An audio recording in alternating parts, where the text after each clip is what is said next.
Good morning, ladies and gentlemen. We are happy to meet you here again today. We have people stepping in. We are glad to have you. We'll be starting in a few minutes from now. Let's just wait for others who are just joining. We are glad that you are here. Let's just wait for just a minute and we can just start. All right. Ladies and gentlemen, I want to warmly welcome each one of you to the most anticipated ASFI 2024 virtual conference and bootcamp. It is indeed a privilege and a pleasure to anchor you once again this year. So just to be sure, if you were here last year, can I do type yes on the box? Just yes, yes. Let me see what the yes. Those who were here last year, who were here on with us last year, can I see you type yes?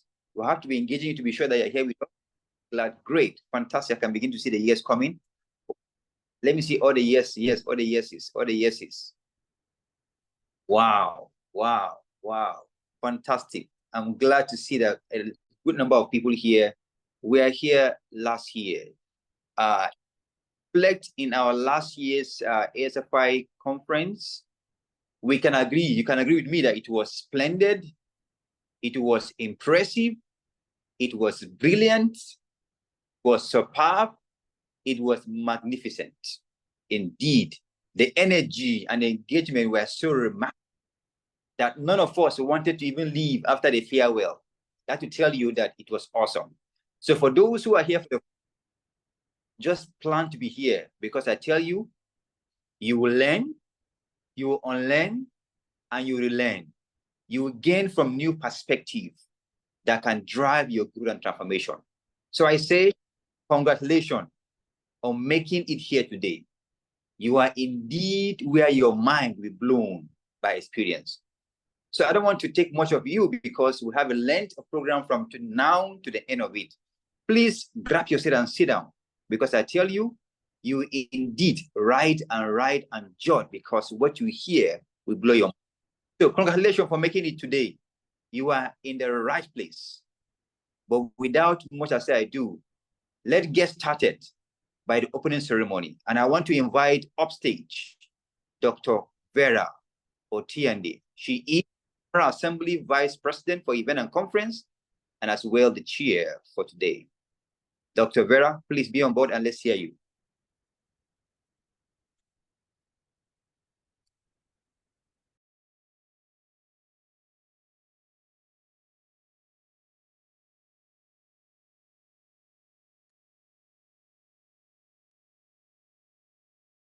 Dr. Vera, Dr. Bride, you want to Dr. Vera? Okay. Good day, everyone, and thanks so much for being here today. I'm happy to be here, and it's nice to see all the faces and all the excitement for this second series of our conference.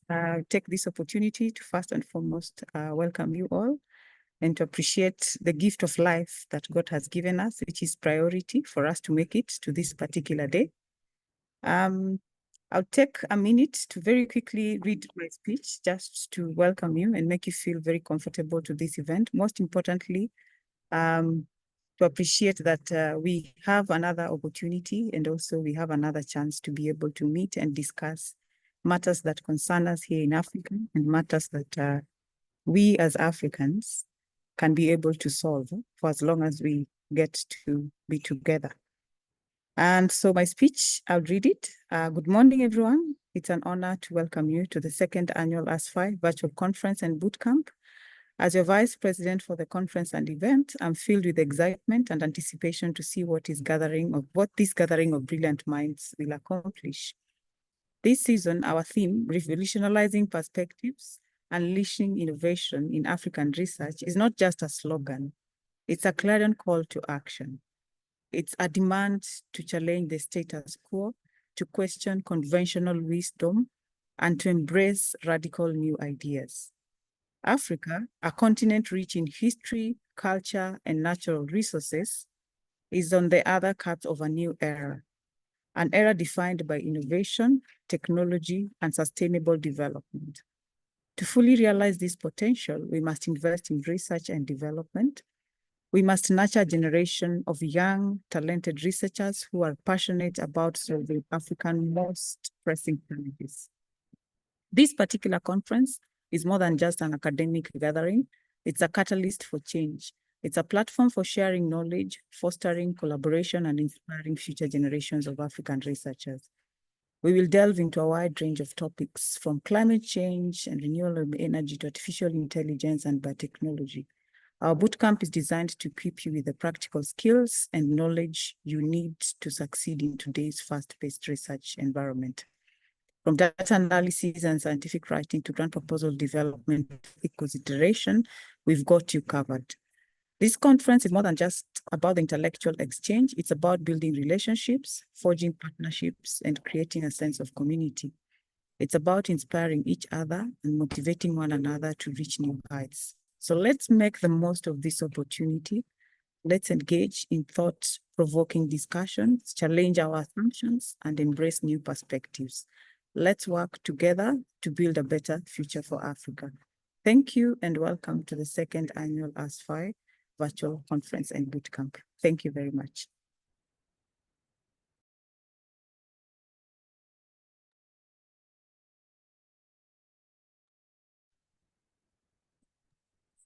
Thank you so much. We welcome our own Dr. Eunice, FF, General Assembly President and Bootcamp Chair. Dr. Eunice. Thank you very much, Dr. Kwabwai. Welcome to everyone into the second annual event, the ASFI event. I will just go ahead to read my speech. Ladies and gentlemen, esteemed colleagues, and bright young minds, you are welcome to the second edition of the ASFI Annual Virtual Multidisciplinary Conference and Bootcamp. And I'm particularly welcome you to this multidisciplinary scientific engagement in my capacity as the chair of the Bootcamp Planning Committee, and I'm doubling as the pioneer president of the IFI's Members General Assembly. It is my great pleasure to stand before you today as we embark on an extraordinary journey of scientific discovery and innovation. As we gather here in this virtual event, we find ourselves at the intersection of cutting-edge research and real-world applications. In addition to the exhilarating programs outlined for the conference, this year's bootcamp is not just about learning. It's about transforming knowledge into actions that can shape our future. To our young participants, you are the lifeblood of scientific progress. Over these 3 days, you will have the opportunity to engage with renowned experts, participate in hands-on workshops, explore the frontiers of scientific research. Your fresh perspective and boundless curiosity are exactly what we need to tackle the complex challenges facing our world today, particularly Africa. So your fresh perspective and boundless curiosity are exactly what we need to tackle the complex challenges facing our world today. So I insist on that, and we say that science thrives on collaboration, and that this event is designed to foster connections that transform discipline and borders. So I encourage each of you to network with peers and mentors, share your ideas boldly, challenge the existing paradigms, and together we can push the boundaries of what's possible in science. As we dive into the program, remember that the skills and knowledge you gain here are not just for your personal growth. They are tools that can help address global issues, from climate change to public health crisis and so on. So I invite you to approach this bootcamp with open minds and eager hearts. Let's make these 3 days a catalyst for groundbreaking ideas and lifelong connections. Thank you, and let the ASFI 2024 Virtual Conference and Bootcamp begin.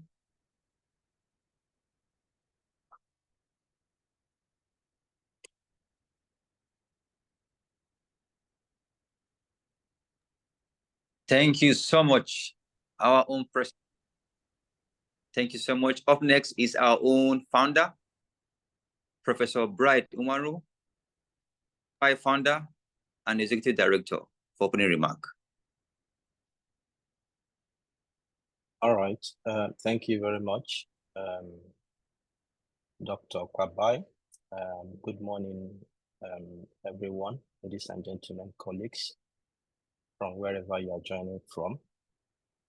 It is my honest pleasure to welcome you to this event.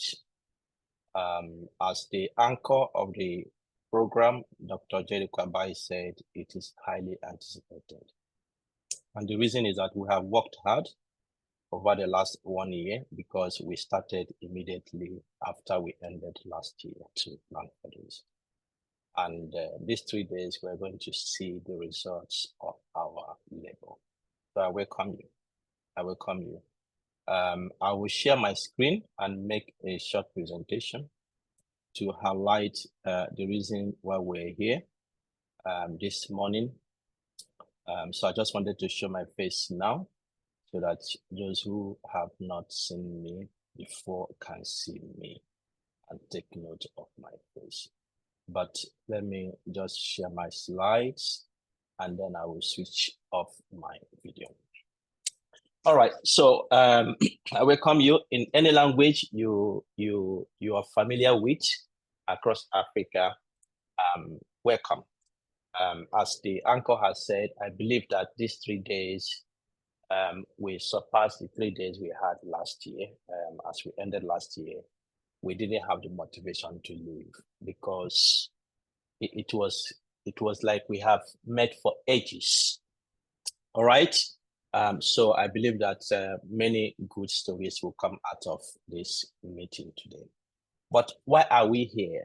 Why are we here? There are many conferences held all over the world, and many of you travel from your place of residence to go to conferences.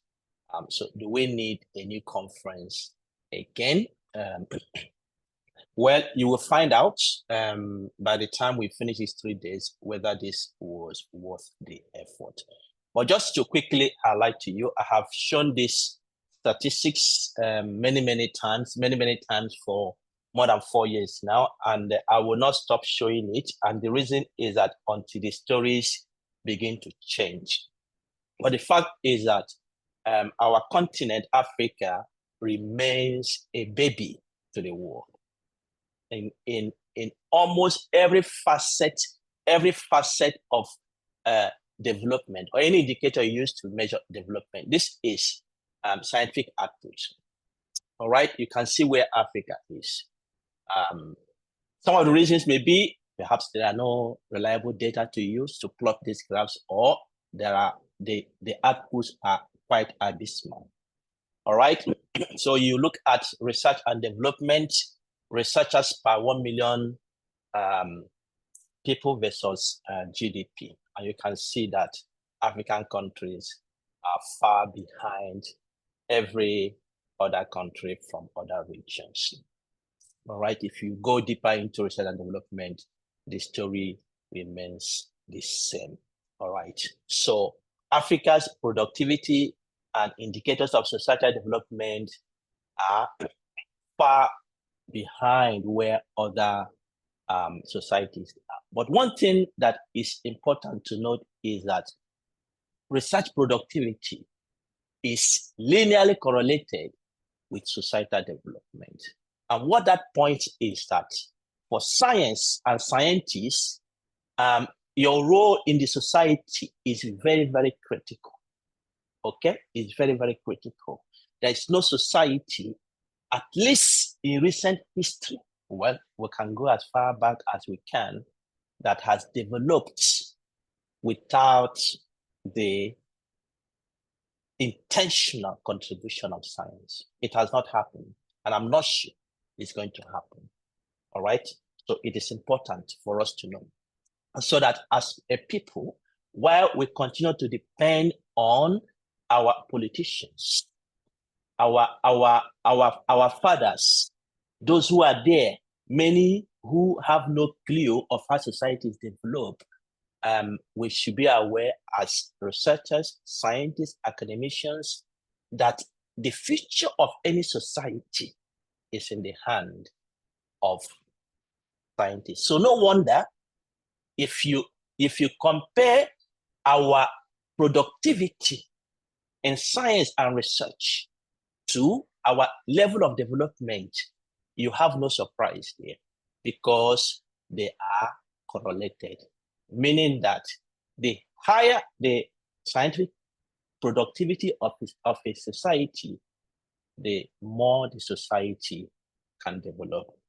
And so the other slide, I've shown you our abysmal productivity in science, and now I show you where we are in terms of some indicators of our societal development. This is life expectancy. You can see what it is in 2016, what is projected in 2099. Africa will be far behind other regions. People in extreme poverty, but Africa was way off in 1990 than we will be in 2030, meaning that there will be more Africans who are in extreme poverty in 2030 than where we were in 1999, which is an indication that, well, are we actually developing? Maybe not, if we judge by the statistics. Share of the population using the internet. As we are here, this is a virtual event, meaning that there will be many people who are dropping off and on, and many people who cannot join because they do not have access to the instrument we're using to conduct this program. And this is the situation of the world with internet use in 2000 and what it was in 2017. You can see that our continent was still far behind. Secure internet servers. Yes, you can see that is the same story that is there. But this is a problem now. This one is a big problem. And the problem is, this is where Africa is doing fantastically well. This is where Africa is doing fantastically well. It is a double bullet that our population will so much increase by 2100. Some of us may not be there, but whether you are there or not, you have come to this world and you have left something. The question is, what are you living with? Because if this population boom that will come does not meet a good society, then it is really a big problem that will happen in our continent. In all regions, Africa is leading in terms of population growth, and that is a problem. Okay, now I like this mantra of UNESCO, that science or research, whichever you may choose to call it, is the greatest collective endeavor. Through it, we can have discoveries to ensure longer and healthier life, to provide medicine for our health, to provide water to cure our thirst, to grow our foods, to provide energy, to even make our life fun.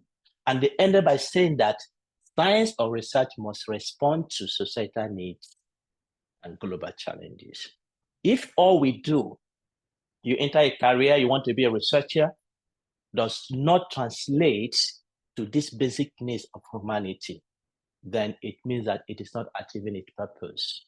And that is where this year's programs of African Science Frontiers Initiative are centered on innovation. And that is what we are talking about in the conference. How innovative are we? How can we make use of the things that are around us to ensure that we are giving hope to the life we live, that we are providing the basic needs that we need as a people? I like this University of Oslo definition of innovation. it says that it is new ideas that work. Innovation consists of processes that lead to a new or improved product, or measures that will improve services or solve societal needs. Innovation is about adding value to the society. These 3 days, that is the big challenge every one of us will have. What value are you adding? What value am I adding? Where our continent is today, what can we do differently? Can we tweak what we are doing? Can we improve what we are doing within the classroom, within the lab, within even the field of research? Because as it is, we need those ideas that work urgently. All right, so let me just quickly tell you about the platform we have today. COVID-19 was a very big problem to the world, and it still is there because people still get it. One of my colleagues just recovered last week. It's still there, but in 2020, it hit the world, and it was a big problem because that was the first time. All right, so many of us, when we remember COVID-19, there is always that atmosphere of negativity, of fear that comes on our mind. But it also brought some realities that we are enjoying today. And one of those realities is that some boundaries were broken. All right? Everybody went online. And many of us were able to discover the power of the internet, what we can do. And that is why we are here today. Without COVID-19, we will not have this platform. Well, I'm not saying it was a good thing that we experienced, but it brought some realities that we should take advantage to do that. That's something that I have been thinking about for many years. And that is how to add value to what happens in my continent, Africa. And in 2019, when COVID-19 came, we went online, teaching, coaching, mentoring, supervising, collaborating, networking, everything was online. And I saw an opportunity of the dreams I have had. And I started online courses for Africans, opened it up, and people were applying. The first course I taught, I can remember we had 104 applicants, and the second one was 140. And after that, it was 1,800 from across Africa. And we went to 2,000 plus. We do not have so much space to accommodate, but it gave me an opportunity to see that there is a need, there is a thirst, there is hunger among scientists in trying to develop their capacity so that they can do better. So that is, in a nutshell, the story of how ASFI, African Science Frontiers Initiative, started. It became a motivation, and with others, we joined forces to answer to this clarion call because it was a wake-up call. All right, we saw passion, and we saw the need to create a platform where Africans can come, learn, unlearn, collaborate, work together, and begin to change a story of dissatisfaction with what is happening in our continent, a story of how we can contribute better to what we are doing, a story of changing our perspectives. And so from there, this is 4 years. It is a story that has amazed me as a person. Even though I am the founder, it surprises me of how much hunger resides in African continent of people trying to develop themselves, that creating such an opportunity can be a huge value added to the system. All right. So ASFI has shown that there are potentials. We can turn our ordinary skills, ordinary strength to extraordinary. We can create a platform to come together as a people to speak one language. And I tell you, majority majority of those who are on this platform, we have never met one-on-one. Since the last 4 years, we have only communicated online, Zoom calls, WhatsApp, and it has not created any barrier. And with what we are doing, I can see the development each and every one of us is having. All right? Each and every one of us is having. And with the passion we have, it reinforces the mantra that I've heard in many other forums, that it will only take Africans to change Africa. I don't know whether you believe it, but that is my conviction. That is my conviction. I am 21 years today since I left the shores of my country. I've been in Europe for 21 years. And I tell you, it will only take Africans to change the story of Africa. Whether you believe it or you don't believe it, but that reality will come to you someday. I'm not saying we can't have partners, we can have partners, but there's a passion that comes when you begin to realize the reality of what you are into, and that can create that burning desire that no other person can have outside your system. So, brothers and sisters, this led us to formally establish this organization, and we have created the vision, and our vision is to raise the next generation of African scientists, equipping them with the competencies that they need to transform and drive Africa's development through innovative scientific research. That is what ASFI is known, and that is what we are doing. We believe not doing what we have been doing in the same way. We do not believe in status quo. We want to change the story. We want to change the trajectory of things, and that is why excellence is a watchword in ASFI. We want to instill excellence in African science through competence acquisition, capacity building, and career development. And in so doing, we want to equip African scientists in a way that they can meaningfully contribute to African science that primarily tackles African challenges. Today, last year, we had around 150 participants.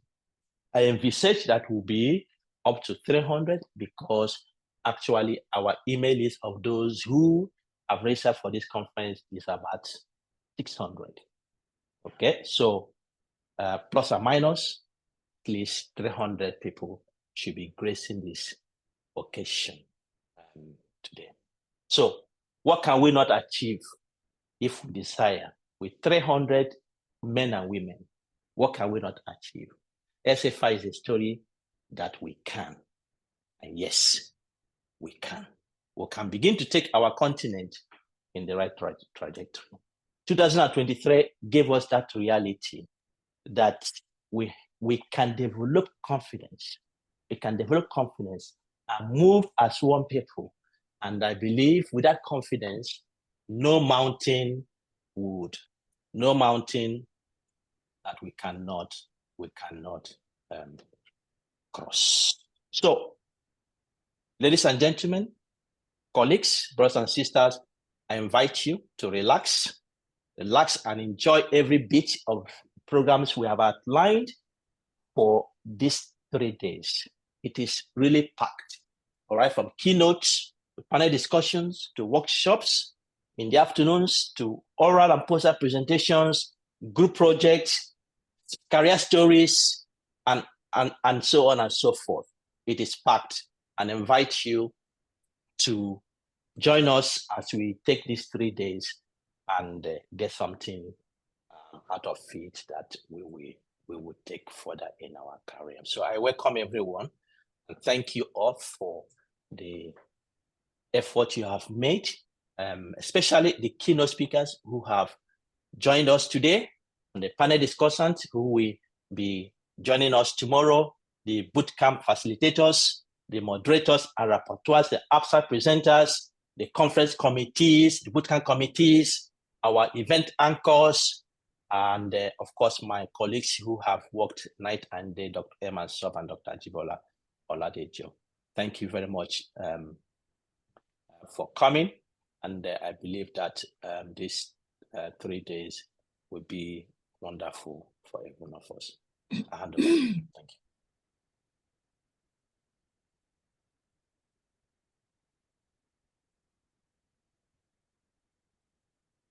Dr. Kwabai, over to you.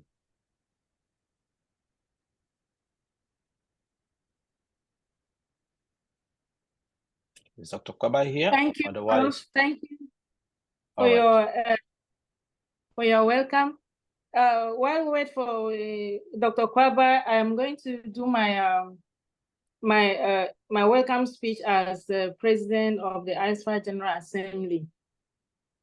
So you are all welcome to this second annual ASFI virtual conference and bootcamp. As the president of the ASFI General Assembly, I am delighted to welcome you to this transformative gathering of minds dedicated to advancing research and innovation across Africa. I am particularly thrilled to see so many passionate individuals gathered here today, united by a shared commitment to advancing scientific research and innovation across Africa. Over the next few days, you will have the opportunity to engage in stimulating discussions and participate in hands-on workshops and try to network with fellow researchers and industry leaders so that together we'll cultivate an environment that not only encourages collaboration, but also empowers each participant to contribute meaningfully to the scientific community. This conference serves as a vital platform for collaboration indeed. So all researchers, scholars, industry leaders, they can connect, we can share ideas, we can inspire one another. So let us seize this opportunity to ignite our collective potential, share knowledge, and inspire one another as we work towards a brighter future for Africa. Let us work together to ignite the spark of innovation that will drive our continent forward. So thank you all for being part of ASFI 2024, where innovation meets purpose. Thank you very much and welcome. Thank you so much. Thank you so much, our president, Dr. Eunice FF. Next, we'll be having Dr. Emma Sword, who is the Director for Science and Communication.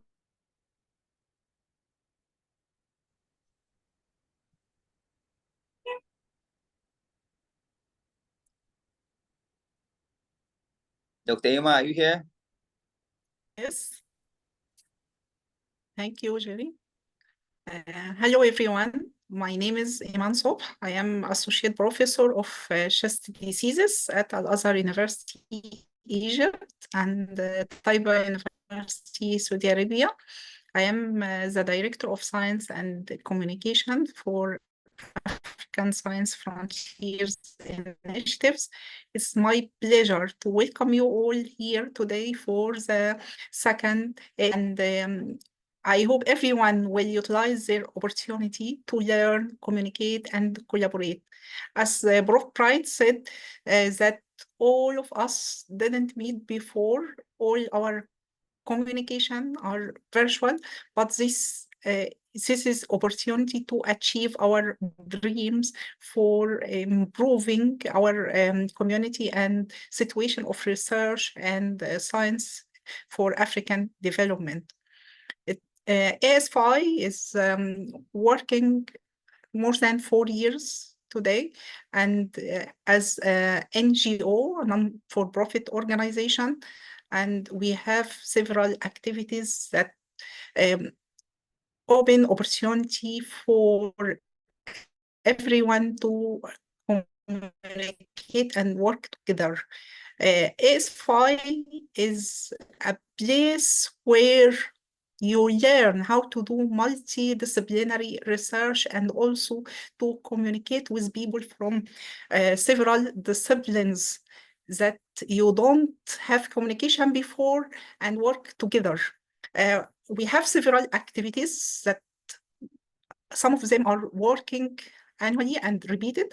And every year we also have new activities added to our activities delivered during ASFI events. We have seminars and workshops. These are conversations which continuous coordinate on African science and research issues. They are key for solving African development needs and paving the way for finding solutions for the challenges and the barriers faced by African researchers.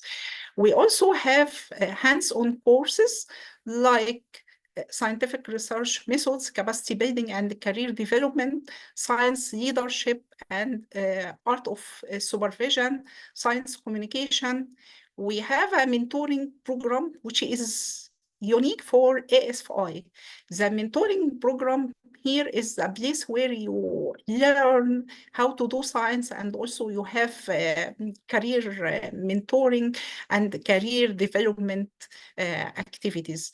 We have matched mentoring program, which may be one-to-one or small groups of mentor and mentees.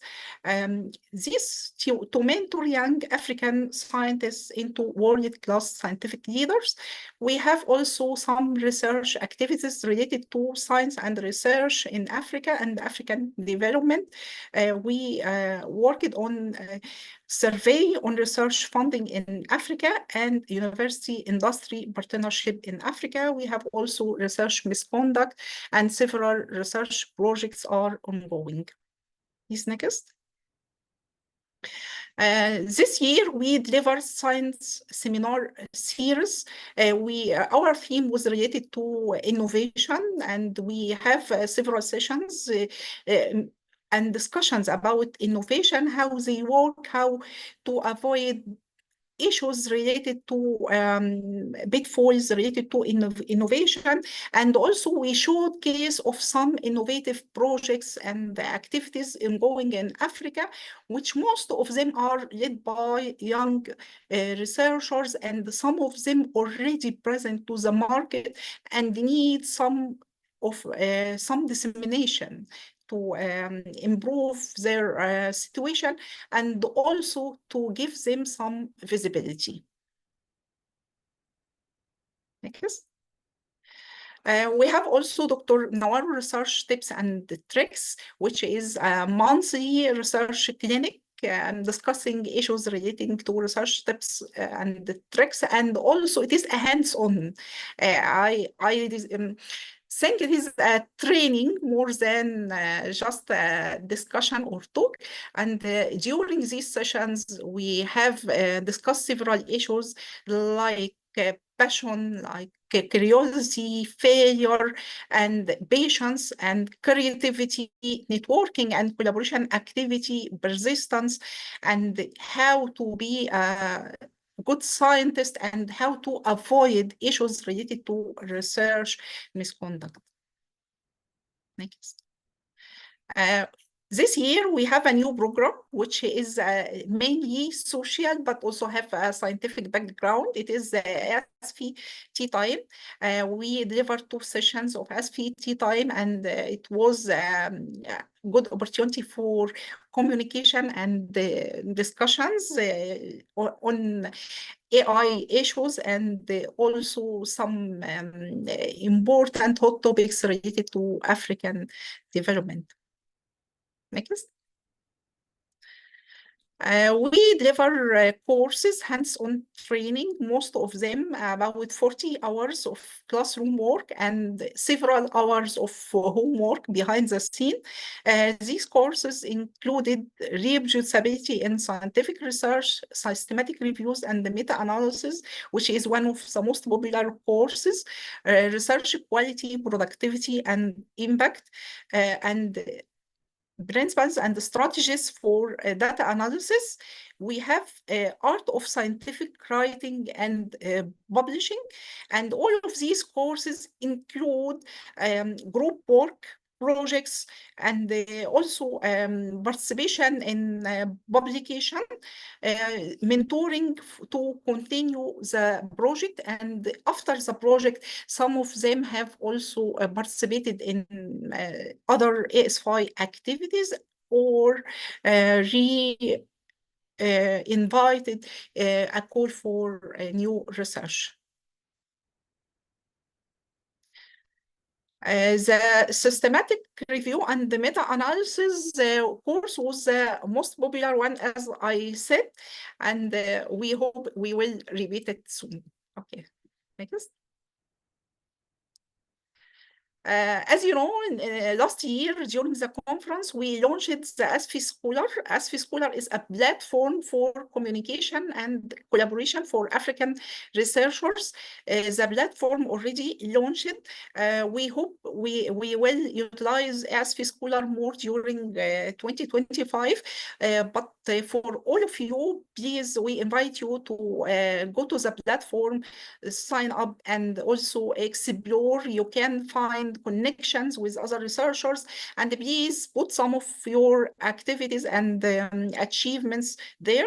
This is a good platform to find African researchers for collaboration and communication. We also launched last year, we also launched the ASFI Meet, which is a video conferencing facility. It is, we call it African Zoom or African conference platform. You will also meet with this platform during booster viewing deck, and this is a special discovery for ASFI team. We worked together several hours with technical and IT specialists to make this happen, and all of you will go through the booster viewing and see the new features there, and we invite you also to have your comments.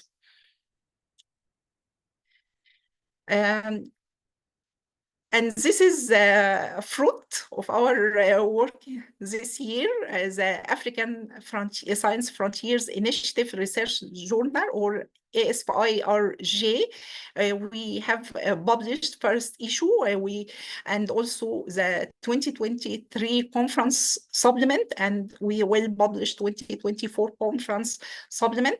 We also applied for cross-reference membership, and this gave some credibility to the journal, and delivered workshop to support reviewers during their activities. We have also a call for a special issue to ASFI-RJ. Please go there and explore the journal and make it a place for your work to publish. This is a place to make excellence in research and publication. And the mentoring program, last year we made some changes to the mentoring program. We make a call for mentors and mentees applications, and we made matching between them, and some of these groups are working and performing excellent achievement in their program. Some researches are ongoing, and also there is career development activities. We will have presentation regarding this, and this program is still ongoing, and we will have a new call recently. ASFI research projects, we have, I can say that we nearly finalized this research funding in Africa and research misconduct in Africa. We started also this year umbrella review race and ethnicity and health. And we started also impact of COVID-19 on African society. And these research projects give opportunity for ASFI members to join the projects and have hands-on training and mentoring, and also the results will be published and will be utilized to improve research situation in Africa and the health. Next. And finally, we launched ASFI membership. As all of you know, ASFI membership gives you the opportunity to being a member of ASFI family. And this membership have several benefits like exclusive tailored training for maximum benefit, exclusive tailored and matched mentorship. What I want to say that the mentoring program is exclusive for ASFI members, okay? And you will have discounted fees on all ASFI courses, activities like the conference and bootcamp, and also publications in ASFI journal, and any future activities related to ASFI will be discounted for ASFI members. And the annual fees start from January to December. So anyone who is not a member, please do that for 2025. The membership fees are discounted for juniors, $20, and for seniors it is $40. And as part of ASFI solidarity with things going in Sudan, we give them free membership and free access to all courses and activities for 2024. And thank you.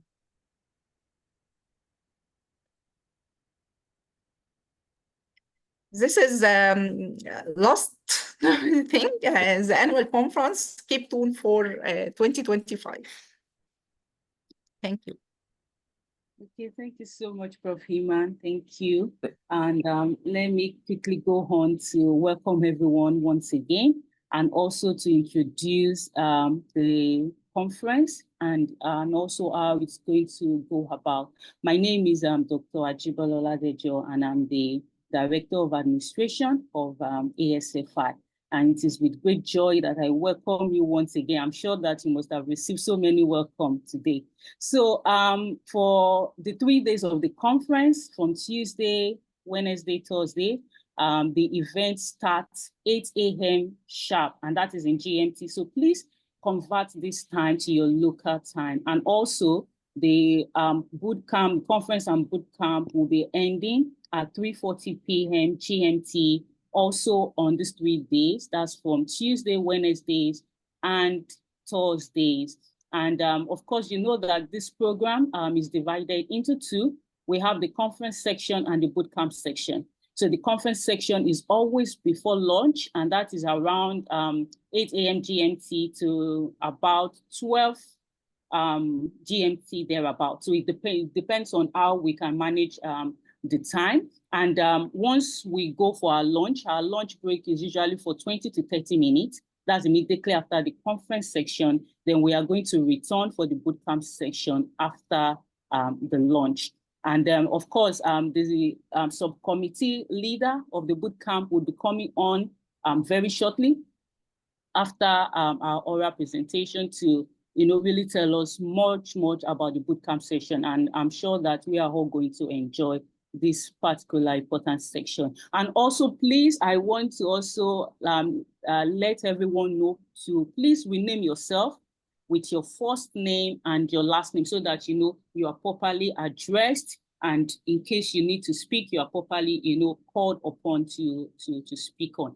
And another important section is the evaluation. Please, we really need you to help us do this, because you gave us the evaluation, you gave us the comments last year for the first virtual conference of ASFI, and we incorporated that into this year's conference. So please Your comments, your thoughts, your ideas are so important and are welcome. And this will, help us to make conference for 2025 and even subsequent conference much better, and also give you that, that very, very excellent experience that African Science Frontier Initiative tried to, always give to everyone who comes in contact with it. And I also like to let everyone know that there will be certificate of participation. So for everyone who attends the 3 days conference, and that is why you see that every time you log on to the Zoom link that has been shared, you have to re-register again. So every time you come in for the section, you are being monitored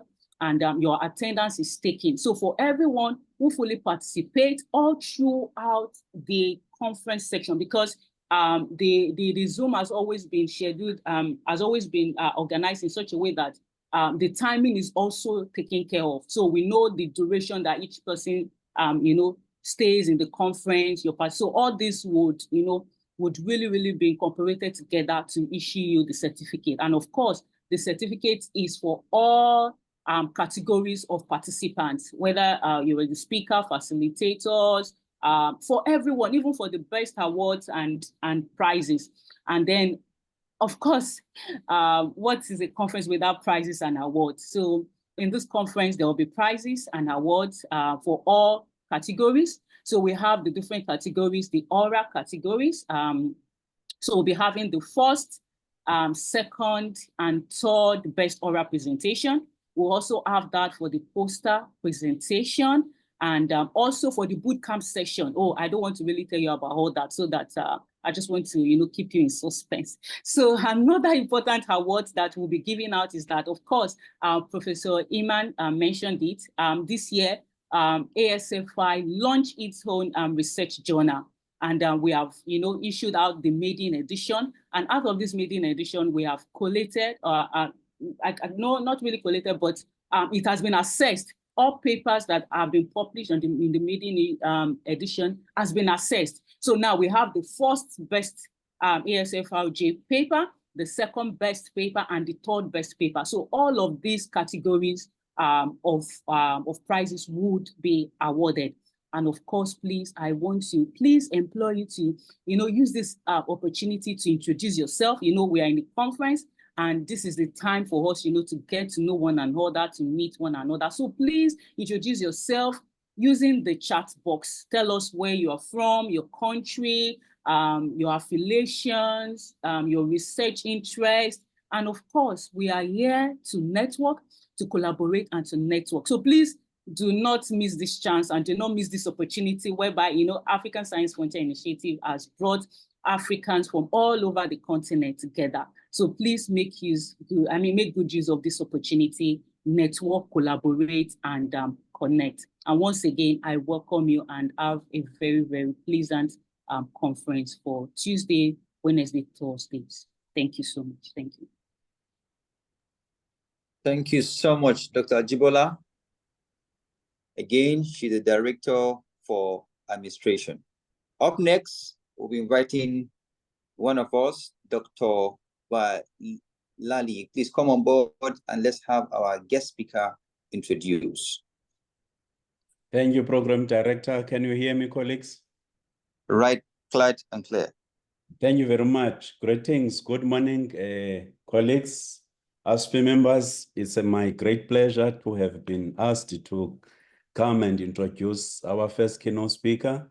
My name is what appears on the screen. I'm greeting you from South Africa. Warm greetings from South Africa. I'm at Walter Sisulu University, the name Walter Sisulu, the Director for International Higher Education. I'm going to read the biography of our keynote speaker. Thereafter, I'm going to handle question and answer session. I would like people who have got questions and comments, please write those on the chat box. When we're handling those, I will ask the program director to assist me. Let me start reading the biography. Professor Emmanuel Ika is a professor at the IPEC Business School, Paris, France, and he hails from Nigeria.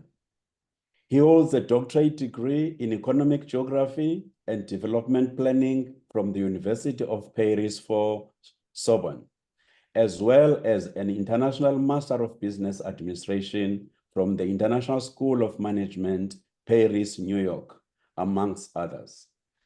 Dr. Iga's professional experience spans across a wide range of industrial activities and engagements, as well as teaching over the past 3 decades. I'm sorry about that one. He started in the 80s as an assistant project manager in the Federal Capital Development Authority, Abuja, Nigeria, then still in its early stages of construction. His professional activities include consultancy missions on development-related projects with the United Nations, World Bank, European Union, as well as the Nigerian and French governments, which have taken him to a great number of countries in Europe, Middle East, Africa, and North America.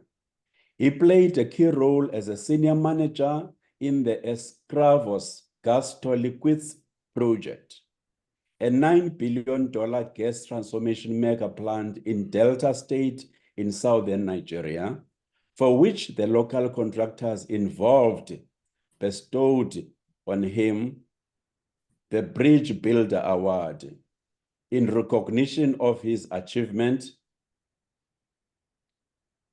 in empowering the local communities through employments, subcontracts, capacity building, gender inclusivity, and corporate social responsibility.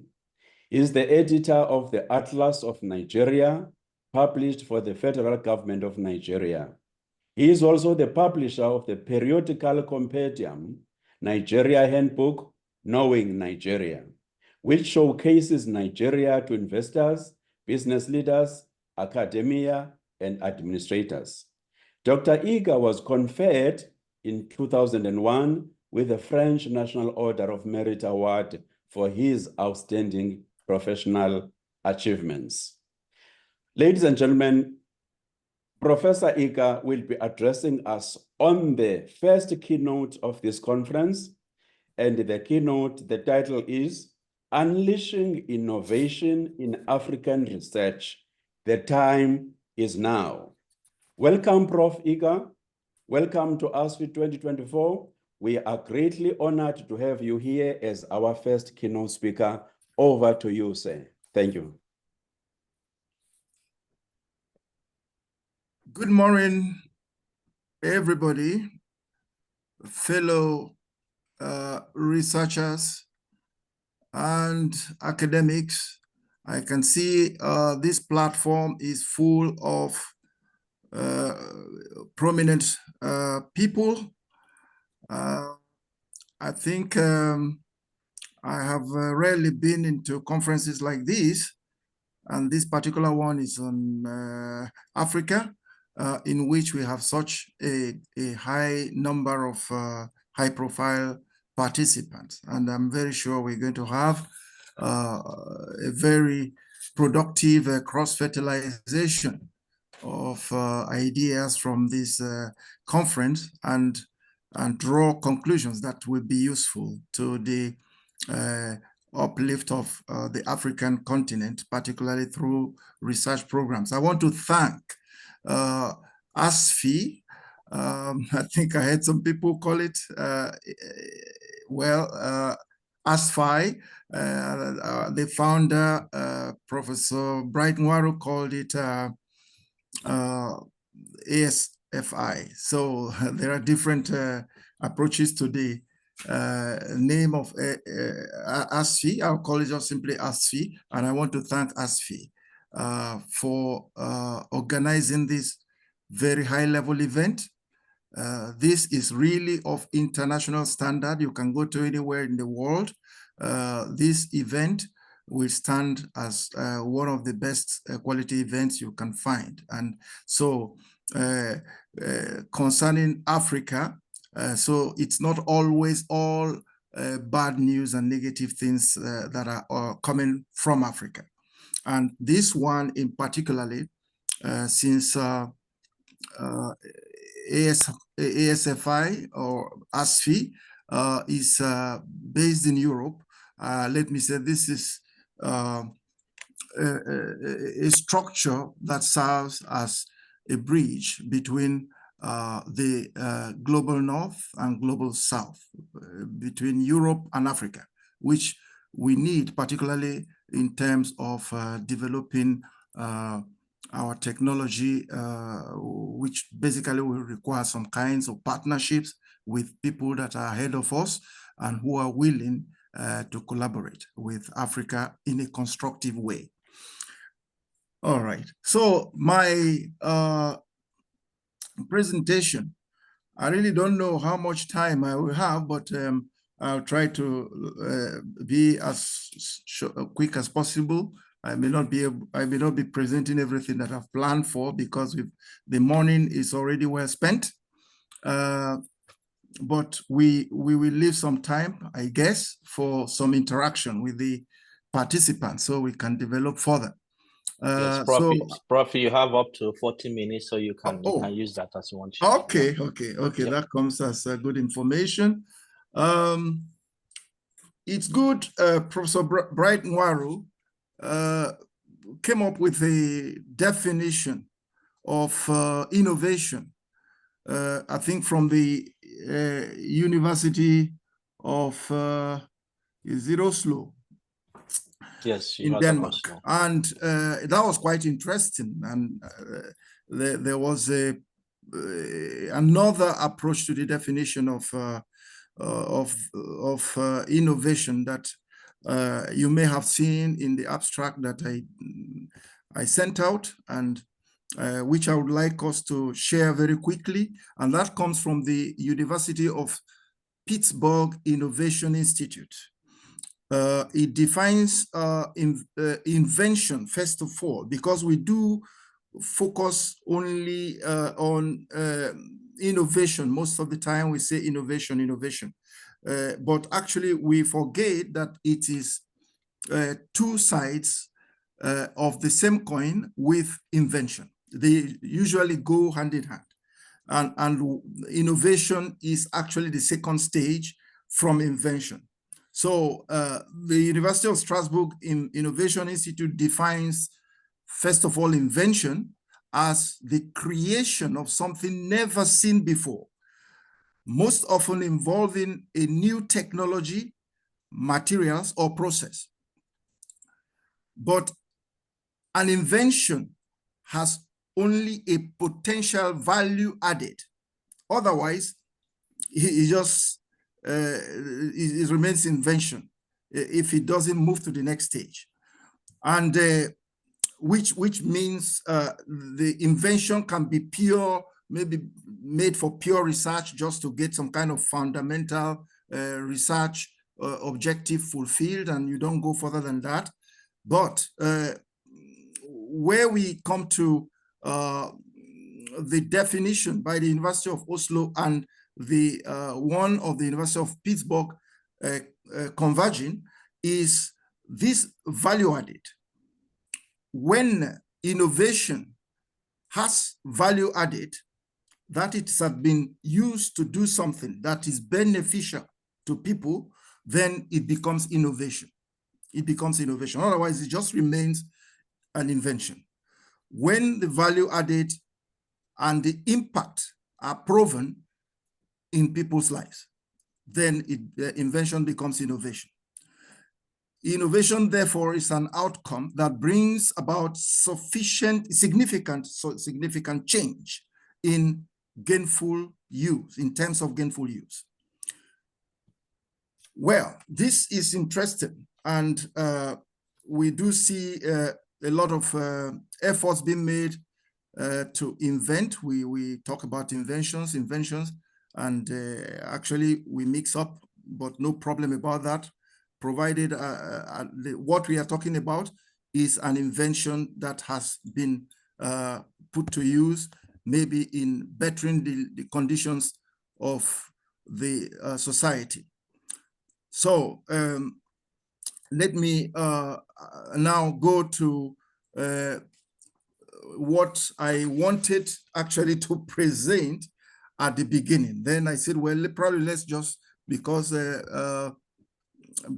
Professor Brighton has also talked about the definition, that I should, rather than present my first point, which is the overview of innovations, to bring the definition forward. And that has been done. So I'll be looking basically at a few major points. An overview on innovation. Then I'll be looking at the institutional development regarding innovations, practically about securing Africa's innovation. Africa's innovations in plural, probably. And then the next one would be to talk about how Africa is faring in the world innovation and invention landscape. We have seen a very instructive and informative presentation by Professor Brighton on this.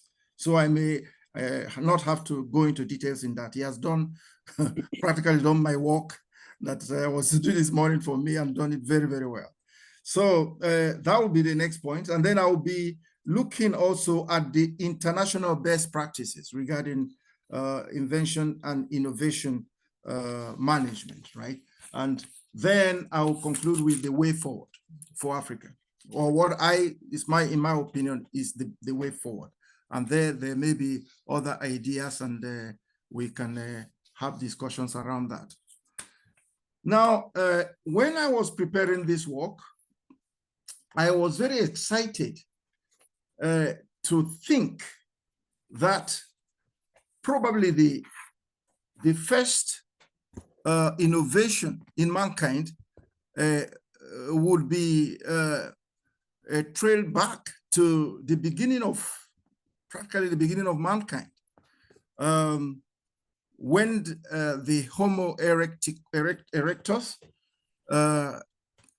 that is the early man, practically, living in the forest, the bush and all that, managed somehow to discover fire. And at that point, of course, it was a discovery. Probably he was trying to strike two stones together, and then he saw a spark, and then he said, well, but what is this? And then he went further, made the experiment, and then some fire came out of it. Maybe the grass was dry around the area. And then he now said, okay, well, how about at one point, maybe he said, well, how about we try to use this to do our cooking. And from then on, then he practically changed his food because he saw that if he can control the fire and cook his meat and cook other foods, that it came out tastier. And from then, we now had the first application of fire, which now made that discovery by the early man an invention and innovation. Okay, so and we are looking at something, a development that must have taken place in Africa, because we are told Africa is the cradle of humanity, of civilization, or humanity as a whole. That early man that first came up with the technique of using fire must have been an African in Africa. So that enables me to say the first fundamental pioneer innovation was made in Africa by the early man. So Africa has not been totally left out of the human history of innovations. In fact, we were at the starting point of it somehow. Then let me fast forward to a more recent era. In 1716, another development took place that involved an African, and it led to an innovation that was to revolutionize the treatment of epidemics across the world. I am looking at the contribution made by a certain Onesimus, a slave that was taken out of the African continent at that time. And his master or his owner happened to be a kind of big man in Boston, in Massachusetts. Then at that time, the smallpox epidemic was ravaging the population, and they didn't know what to do. They had no clue of what to do. They were just like dying, just like that.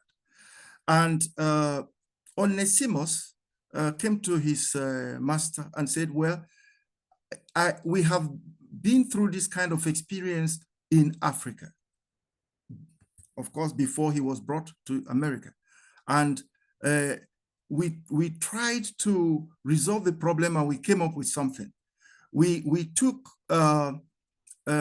infectious material from the blisters on the body of the patients, of a patient, and we made a cut on the body of a person in good health, and we smeared that infectious material taken from the patient on the body of the healthy person.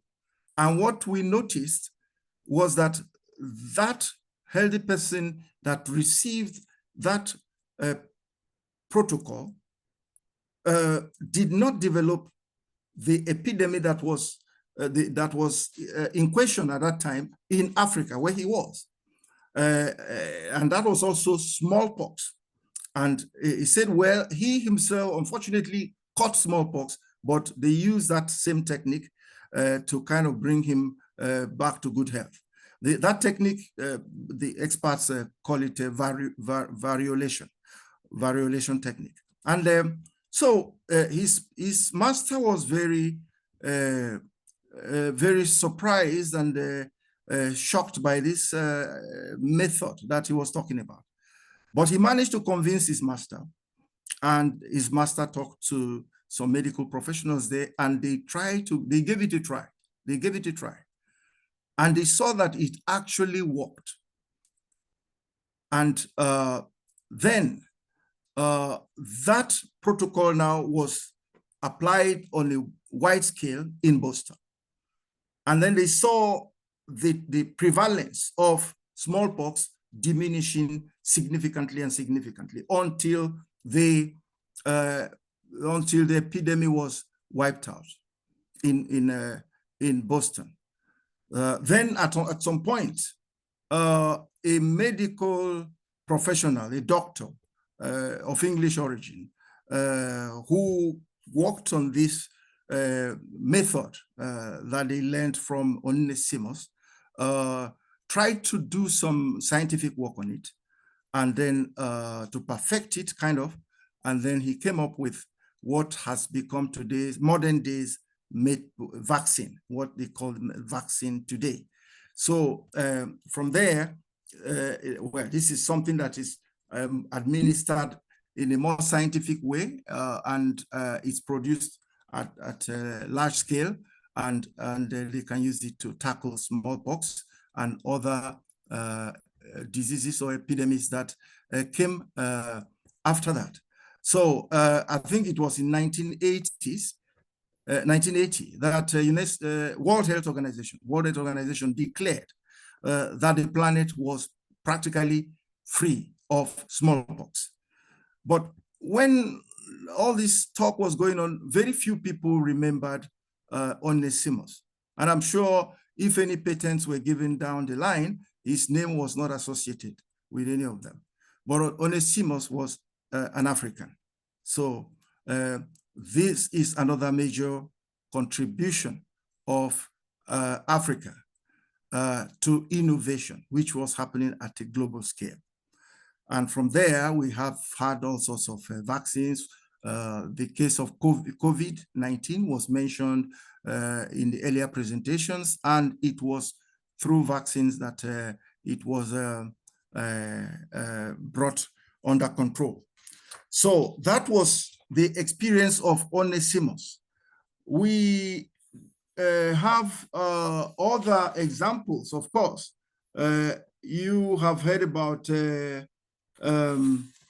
Graham Bell in the United States, who invented the telephone. And initially, it was an invention. He managed to get his voice from one point to another point, and talking, he was heard at the other point. And at that point, it was invention. Then it became an innovation when it was now put to use to connect the population in America, and now it was when it was taken all over the world. And so the father of communication today is recognized as Graham Bell. The Bell telephone system in the United States still exists and is one of the biggest operators in the world. We have also the example of James Watt, who came from the United Kingdom, who in 1969 came up with the steam engine, using coal, boiling water, producing high pressure steam from it, and then using it to turn mechanisms that initially were used to make train, the rudimentary train as of that time, to make it move. So the invention of the steam engine by James Watt was a very major development. It came at a time the Industrial Revolution was already in progress, and it came to amplify the Industrial Revolution and take us today to where we are. We are moving with cars. We are moving with moving goods with trucks, etc. Different transport systems that came from that invention that became an innovation at the point of time that it became generalized for transport and also for use in industry. Okay, so that's another example. Of course, we fast forwarding, we came to the stage whereby we had computer and internet invented as great milestones, which to take the same example that Dr. Brian Warren was taking today, we wouldn't have been here connected on this platform today without those innovations, internet and computer. Now today we are going into the era of artificial intelligence, where not all innovations are used for positive purposes. In some cases, being the humans that we are, we do sometimes have the good mind, and sometimes we have the bad mind. And sometimes innovations that were made supposed to do mankind good were deviated from their author's initial objective and used to do other things that were destructive. And that was what happened to the Swedish chemist Alfred Nobel, who invented the dynamite. And when he invented the dynamite, and he saw, well, this is something that is good, is you can use explosives, to,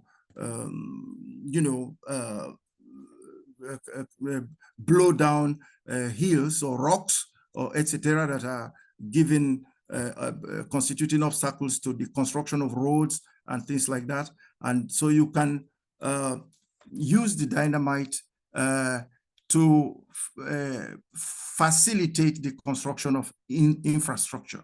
Okay, but somebody came with a different idea and said, well, if we can use this to blow up hills, blow up all sorts of obstacles that are in the way of infrastructure that we are constructing, we probably can also use it in military, for military purpose, and use it in warfare. Okay, so, and that was how we came into dynamite being used to produce bombs, grenades, all sorts of, in fact, missiles and all that, that are using the principle of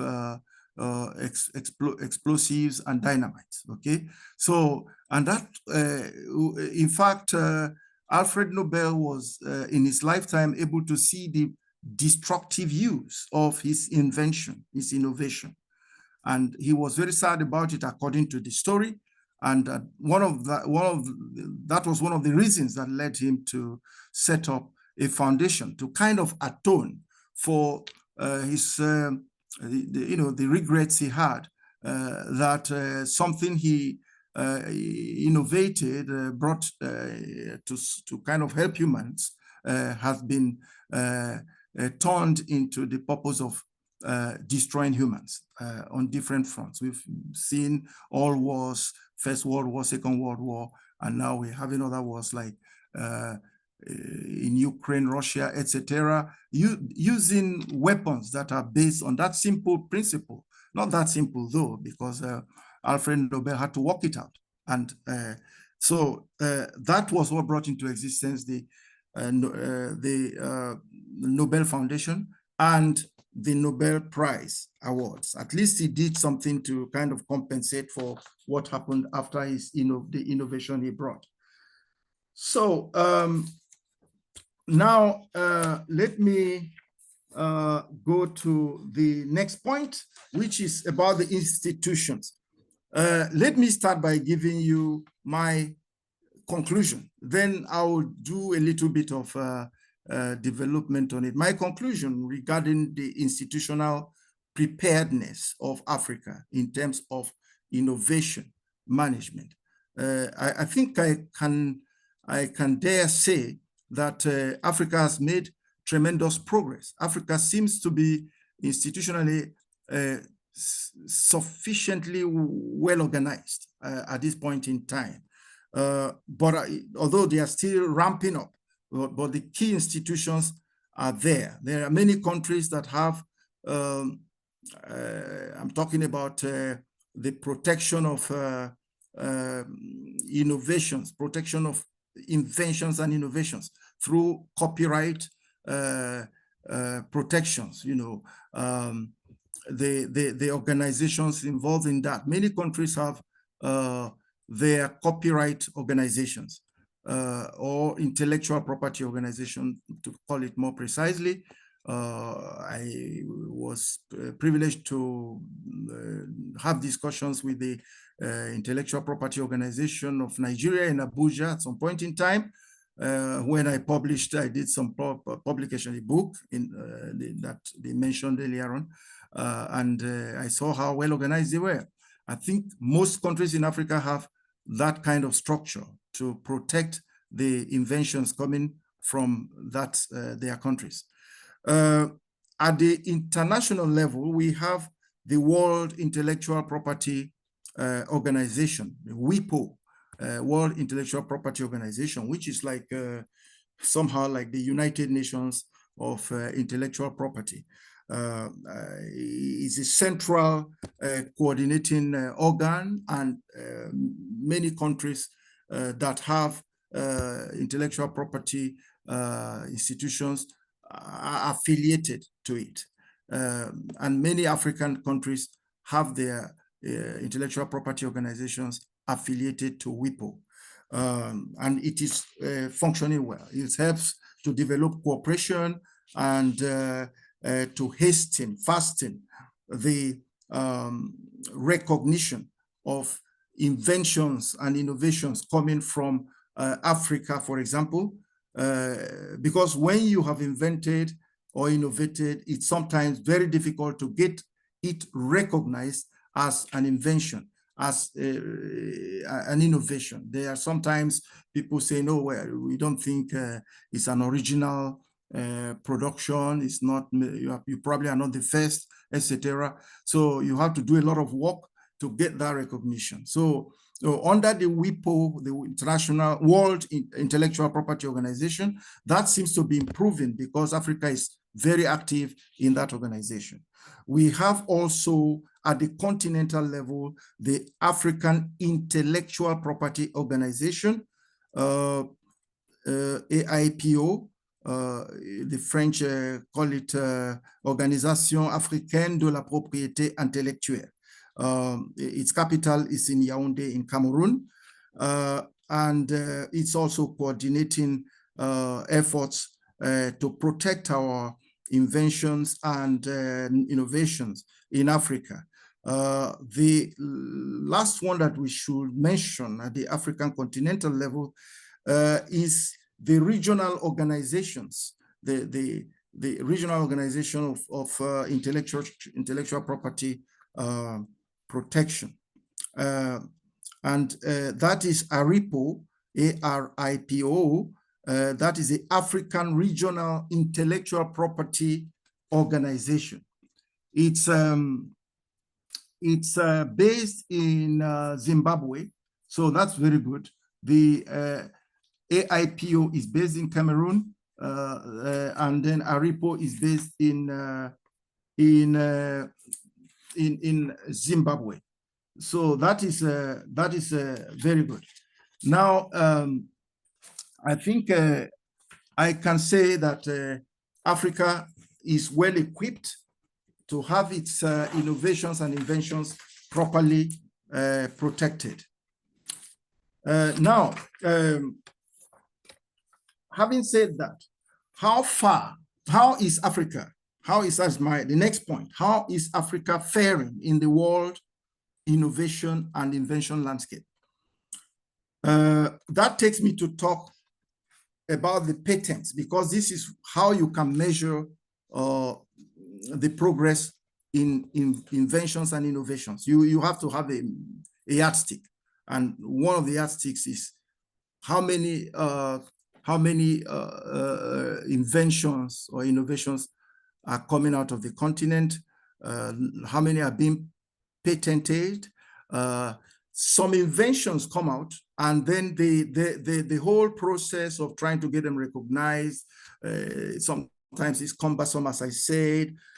So some don't get to the point of being recognized and registered as an innovation or invention. So I believe Africa has quite a number of that, especially as this involves some financial costs, okay, to fine-tune your invention, etc., and then be able to apply and defend your invention.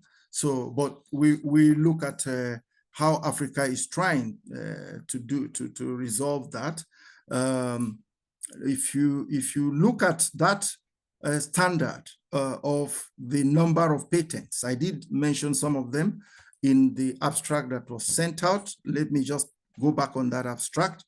There was a study made in 2023 by the World Intellectual Property Organization, WIPO, that I had already described, and it covered several countries that are really moving in terms of innovation and invention.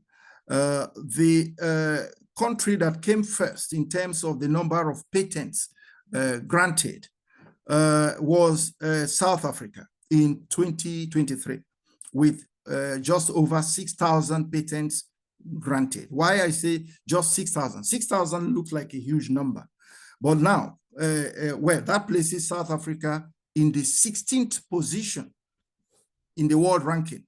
So you can see where we stand, and that is the country with the highest number of patents grants, okay? And I said only when you look at other countries, particularly the country that came first, which is China.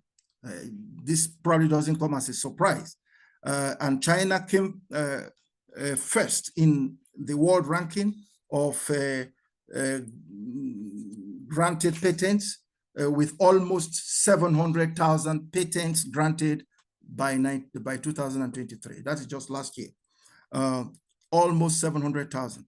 A country like the United States that came second was almost with half the number of Chinese patent grants. That is 327,000 approximately patents granted to the United States. And the third was Japan with just over 184,000 patents granted. But when you are looking at these examples, and you are seeing the number of patent grants by the hundreds of thousands, and then you come to Africa and you see that South Africa has just like over 6,000 granted. So there is still a lot of work to do. So what are the challenges that are holding Africa back in the inventions and innovations? Well, very quickly, they include finance, which of course is mainly coming from the government and is insufficient. And we have very, very little private sector participation in the funding of research, very little. It's a culture, it's a tradition in the advanced countries. In France, where I'm talking from, the private sector is particularly involved in the finance of laboratories, funding of laboratories, and actually there is real partnership and cooperation between the laboratories and the companies in defining the research priorities, funding them, and seeing how they can come up with innovations that can be used in the companies that are funding, etc. Now, well, of course, the government funds for the good of the public generally. So finance is the major problem. I remember one lady, what's her name? Dr. Ruth Goodman or something like that. A lady that found herself with a huge fortune in the United States recently. And she was a professor in the Albert Einstein Institute of Medicine. So she was particularly interested in the training of doctors and medical personnel. And what she did, she had such a huge fortune with her husband. And they took 100 billion of their money and gave it to the University of Bronx. The University of Bronx has a lot of Black population there. And then she instructed that this money should be used to give all the students of medicine free tuition till they finish their courses. They will be granted a free tuition. And this is unlimited. So for as long as that money is there, and I'm very sure they're going to put it in some kind of account or foundation or something that will be yielding interest so that that money can regenerate itself.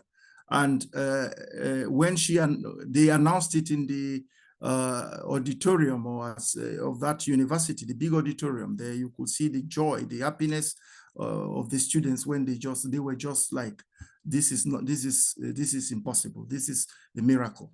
So I'm saying this because we do have a good number of such extremely rich Africans extremely rich Africans. Well, some of them are making some efforts, but I think they need to take it to a higher level. There are across the continent. Well, some of them have not acquired their wealth through very recommendable means, but they do have the wealth. And I'm looking at a situation whereby we can get them interested in patronizing universities, patronizing specific laboratories, probably with their companies, like it is done in the advanced countries, etc., so that there will be more money for research.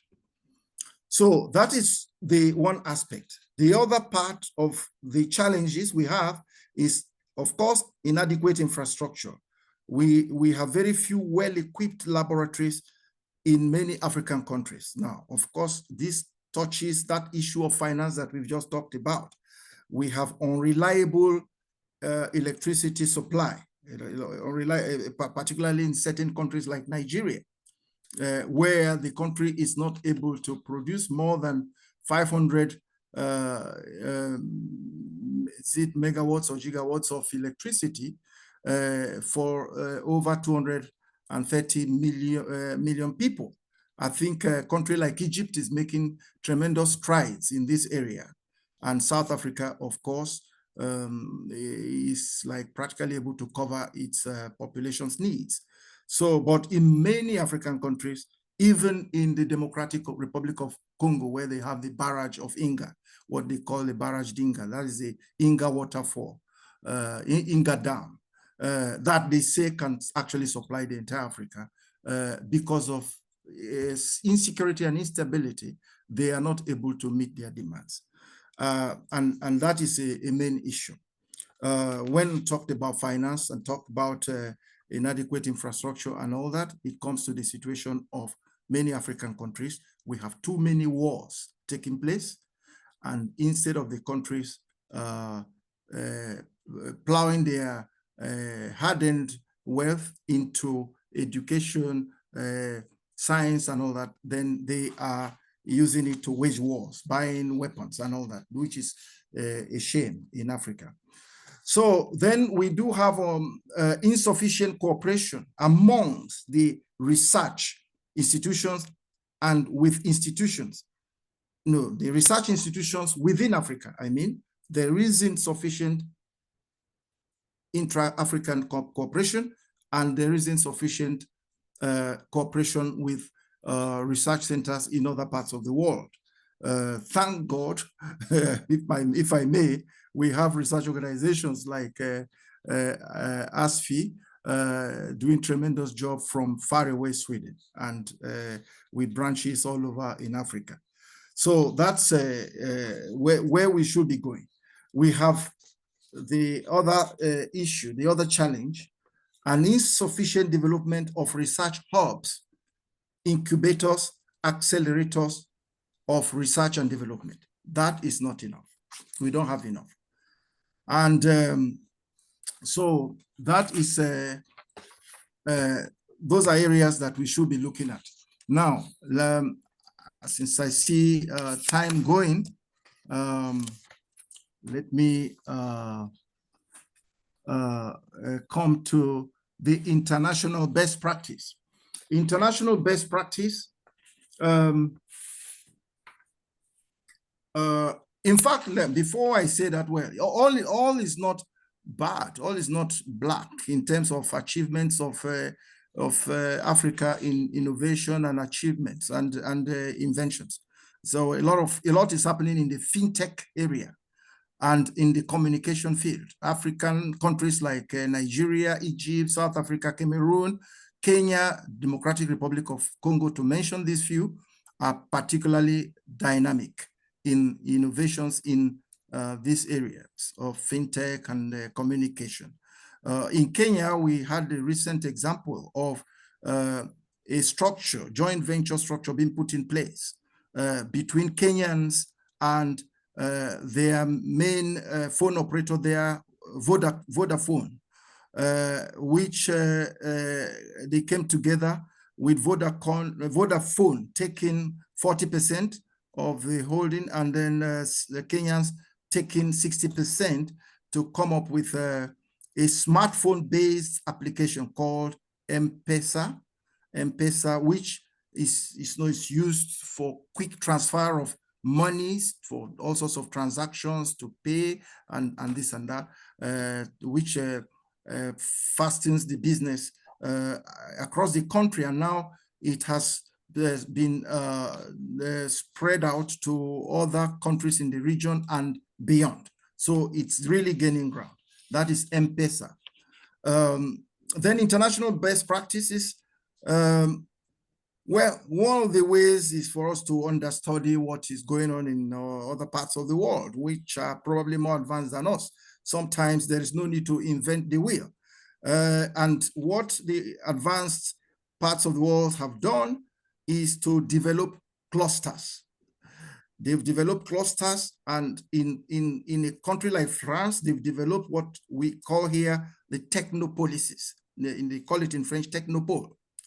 Or in English, technopolises. Clusters are more like American. So the example that everybody knows in the world is Silicon Valley, okay, in California. And other clusters have developed across prestigious universities like Berkeley, MIT, Massachusetts Institute of Technology, Harvard University, etc. Now, it doesn't mean we must jump from where we are now to become Harvard, MIT, and what do you call it, Silicon Valley. But what you will see there is that there is a common denominator. There are very powerful universities in the middle of these clusters, like Stanford in the California area, and well, of course, Harvard and the Massachusetts Institute of Technology. And this is the concept of clusters, bringing companies and academic institutions where research is the focus to be together, to work together, and develop projects. And what you see as the final outcome is that there are practically inventions coming out of those clusters every day, almost every day, I can tell you that. In France, we have the technopoles or technopolises, and they've demonstrated their effectiveness in as technology-driven private-public partnership institutions or sites. And there are many of them around France. Let me just name Sophia Antipolis, Technopolis, which brings together 2,500 companies, 2,500 companies in one region, one site. And at the center of that is a university. It's a university and business schools that are there. So practically they are working together. The companies are working together with the labs of these academic institutions. They are developing projects together, and the results are practically going immediately back to the companies to be used in their development. So that is one example. Another very prominent example is Saclay Plateau Technopolis, which is highly reputed. And you have a University of Ossé at the center of that, and then you have a lot of companies around. They are working together. Some of the companies that you probably have heard about, like Dassault, which is building aircrafts, military aircrafts. You've heard of Thales, which is building also military hardware, high tech and all that. So they are all around Saclay Technopolis. And I can tell you that several Nobel Prizes have come out of, Nobel Prize laureates have come out of Saclay Technopole or Technopolis. That is collaboration between academic and corporate organizations, okay? So that is something I think can be used in Africa as a concept. I think some countries have tried to develop that. at a smaller scale. I heard about an experiment or so that was taking place in Abuja. That is the Abuja, what do you call it? Well, Abuja Business Park or Industrial Park, which is working together with the University of Abuja. I think they've been there on it for several years. They should have gone further than they are now, but there isn't enough money coming in. So to conclude, yes, I'm concluding. I'm concluding now. Please, yes, to conclude, the main problem is our educational base. So we need money to develop education. UNESCO says countries should dedicate 25% of their national budget to educational sector. Most African countries are not able to meet this target. They are, in fact, most of them are below 10 or 15%.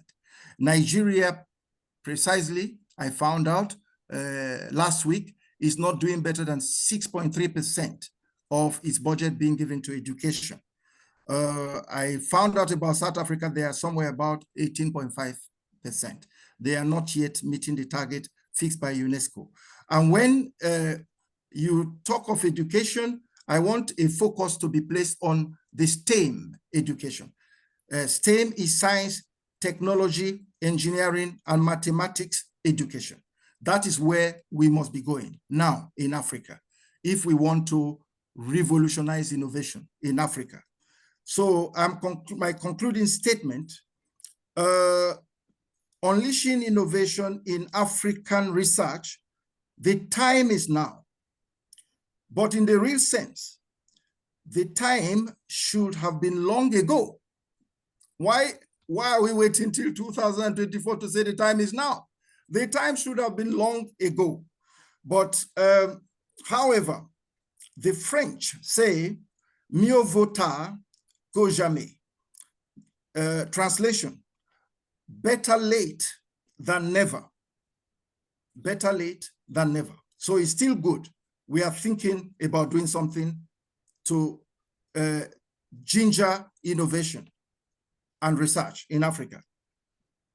So my last word, let's go down, get down to work, and let's get going, because it's not too late, even though we should have done this long ago. Thank you very much. And I'm willing to respond to any queries or contributions. Thank you. Well, thank you so much.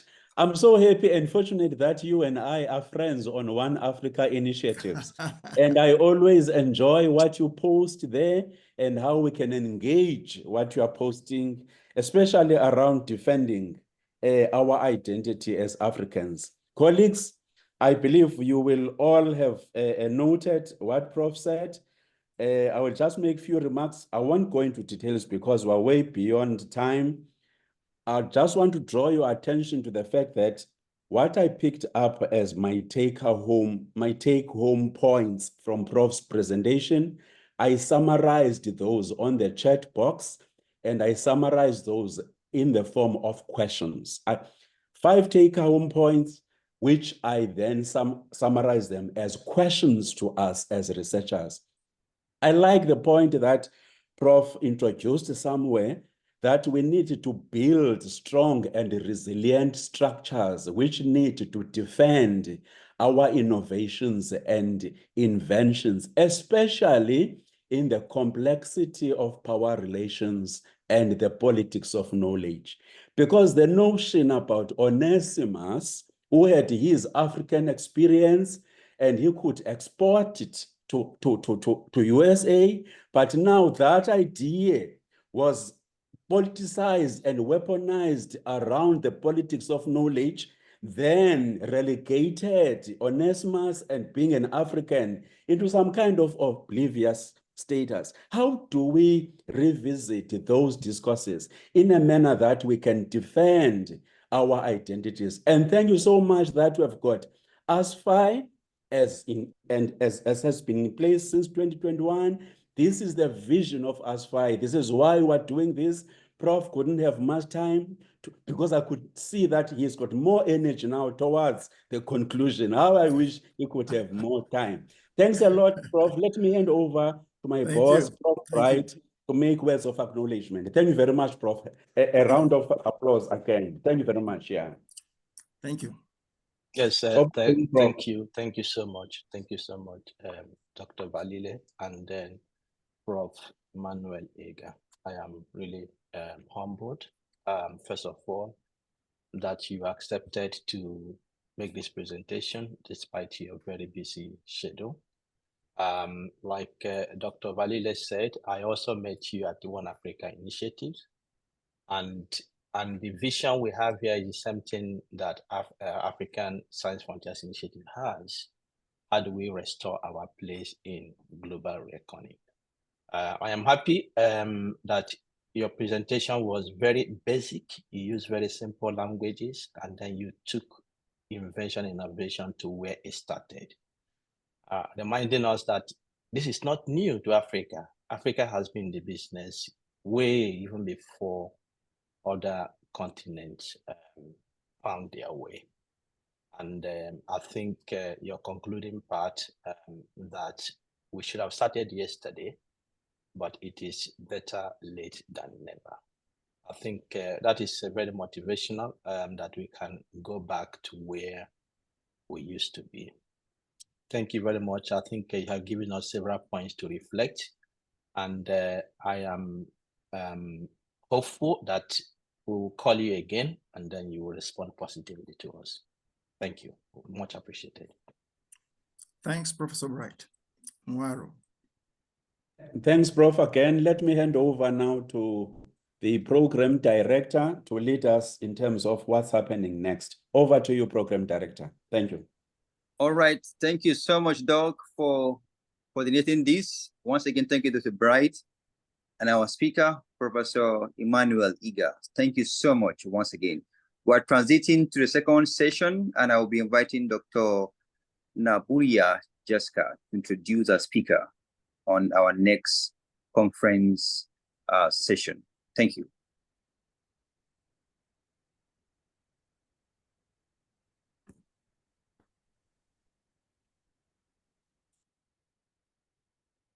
Doc, are you here?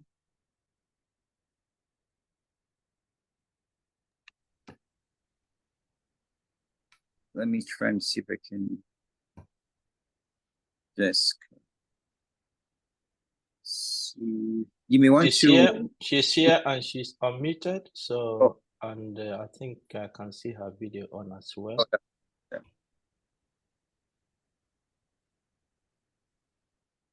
Jessica, do you see us? Are you here? Yes, I can see you, Prof. Great.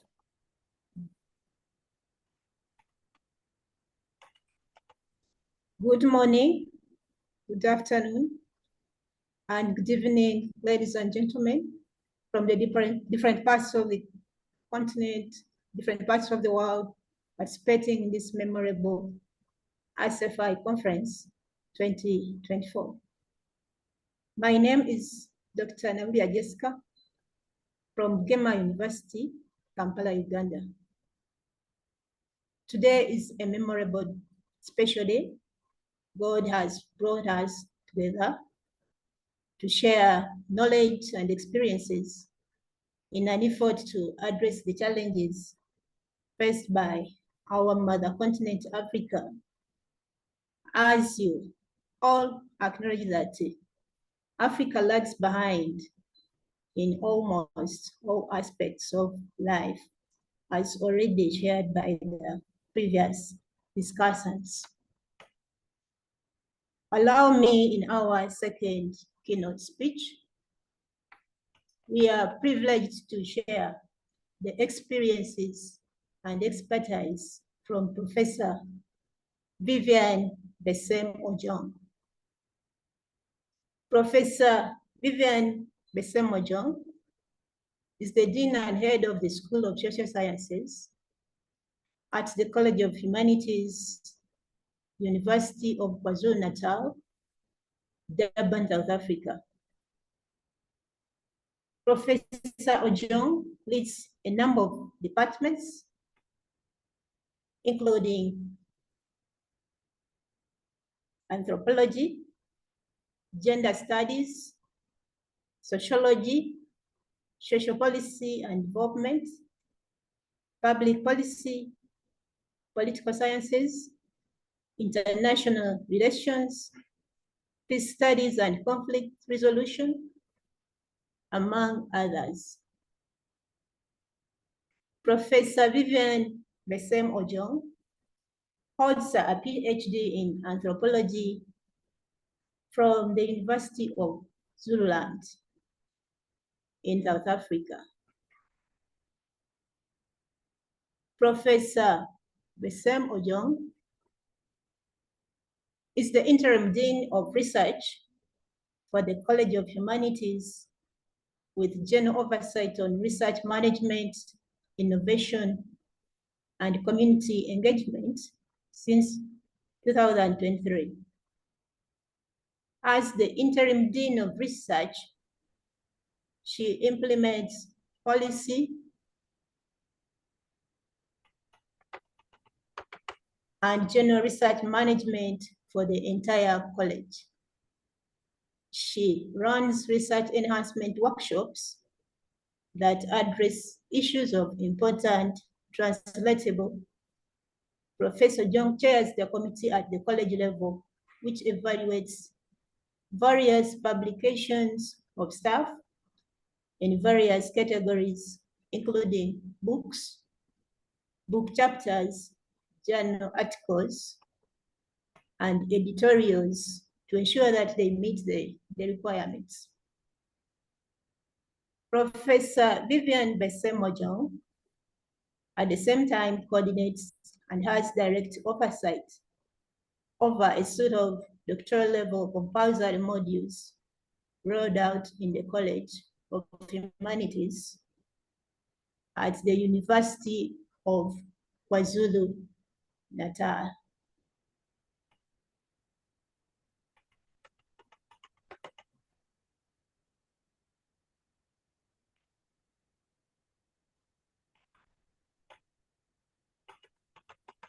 From 2023. Professor Vivian Besem Ojong is a recognized gender expert in the African context with supervision of PhD students and extensive publications in the area of gender.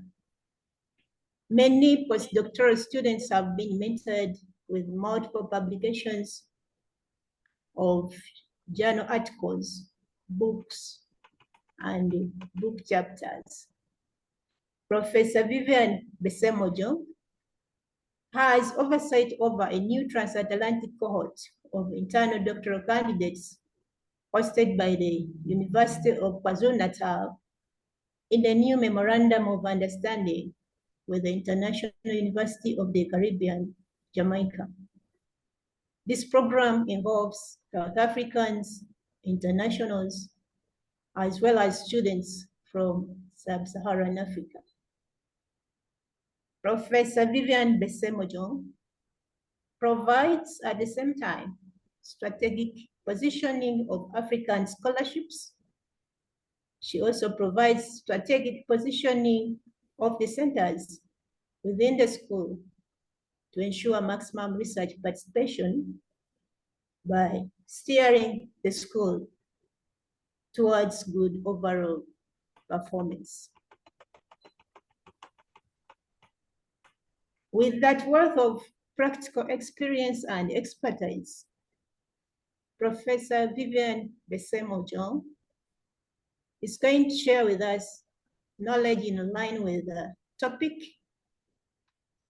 inclusive innovation in Africa, empowering diverse voices.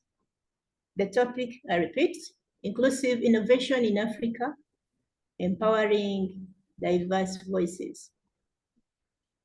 This is in line with the ASFI general goals of scaling up research and innovations on the African continent to spark socio-economic growth and development in a sustainable manner by empowering the new generation of African scientists.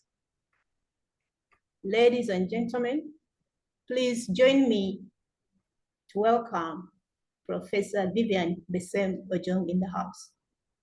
Professor Vivian, you are most welcome. Thank you. Thank you so much, Program Director. And I'll be coming to Uganda on the 2nd. I hope to meet you at some point. Let me just use this opportunity to thank Professor Bright Nwaru for inviting me. I was asking myself how I met the criteria to be among such high esteemed scholars, researchers, academics, innovators. I'm so humbled, and listening to you, Prof, I'm very elated. I hope I stay in this platform. I think this is a place to be. If Africa needs to be where we hope, think this is the right platform, and I'm grateful for such great vision on your part and your team. I also want to celebrate Professor Emmanuel Iga. Please, if I pronounce wrongly, just forgive me. When you travel around so much, you become so hybridized, cosmopolitanized, and you can add all the acronyms. It becomes difficult to actually pronounce anything properly in a way people can accept. But please forgive me if I don't pronounce properly. But I must say, it's just sitting here and listening, I am so excited. And if I don't even have a word to add to anything that both of you have said, I will be fulfilled, because I think this, listening to both of you, it actually sets the right agenda for this platform, for these conversations, this collaboration, this deep thinking for the next 3 days. I'm very excited. Prof. Nwaru, you actually did the work for me. I don't have to. I felt like these two professors actually took my presentation away from me. So what am I really going to say? But at the same time, I am excited that it means I've never met any of them, and I think I'm on track, and also here to learn, to contribute the little that I have. So I am grateful for such great wisdom, and colleagues, let me just thank you for giving me this opportunity. I know that we are pressed for time. I've got a presentation. I don't know if I'll be able to share my document. Can I share? Do I have sharing rights? Yes, you do. So please don't be overwhelmed by the number of pages. I do present in that way. Most of them are not talking slides, so don't worry. I've got about, you may see about 137. I may have just about 10 talking slides, so don't be overwhelmed. I'm going to share, like I said. So I'm grateful again for this opportunity, colleagues, that I've been given.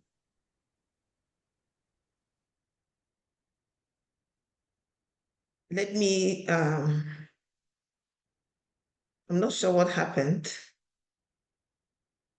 I'm not sure what really happened. Let me try again. Let me put off my camera and try and share. Okay. Maybe you can try that and see. Sorry, just bear with me. I think I did something here. My system has been playing some tricks with me of recent. I think I eventually I shut down the presentation, I close it. Just bear, I'm looking for it. I should find it. Yeah, I got it here. Thank you so much. We'll try again. I think I got it here. So thank you so much. I'll be very brief because the previous speaker, Prof, actually laid the firm foundation for me. I'm just going to look at my topic, inclusive innovation in Africa, empowering diverse voices. Professor Wright and Nyao actually gave us a definition which I don't want to move far away from, because I think that actually it sets the tone for what I'm about to share with you. Innovation is an important aspect of humanity, and throughout the ages, human societies have been finding ways to confront the challenges of everyday living. Inclusive innovation refers to the development and implementation of new ideas which aspire to create opportunities that enhance social and economic well-being for disenfranchised members of society. And as you continue listening to me, you will realize my focus will be on the disenfranchised, those who operate at the margins of innovation, those who are left behind. And so that's actually a focus. In a nutshell, I conceptualize innovation as knowledge, action, and practice that improve the well-being of individuals in ways that improve the quality of life and well-being. Inclusive innovation is based on both the incorporation of marginalized people in the innovation process, as well as the ability to ensure easier access to the products of innovation among ordinary people. The past decades has experienced an agenda focused on innovation as a key driver of Africa's development.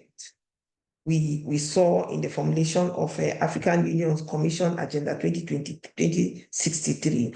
This is aptly captured in Sustainable Development Goal 9, building resilient infrastructure, promoting inclusive and sustainable industrialization, and fostering innovation. In the context of African research, which is where my main focus is, the context of African research, inclusive innovation must therefore improve the voice of African marginalized scholars. We see a lot of activity in the informal sector. The mainstream literature on innovation does not paint this picture at all. Such literature tends to privilege mainstream and privileged groups. Even policies aimed at innovation are usually universal and fail to take into account the contextual reality of Africa's diversity. It also means the translation of research results in a manner that is inclusive and allows access to knowledge by communities. We find that even in the context of research, researchers get into the field, they collect, and they go out. And the people at the grassroots, the communities, have no access. They have no idea of what is really happening in most cases. We need innovation that is socially impactful and economically beneficial to the African people. Now, I just want to briefly talk about the iniquities of innovation.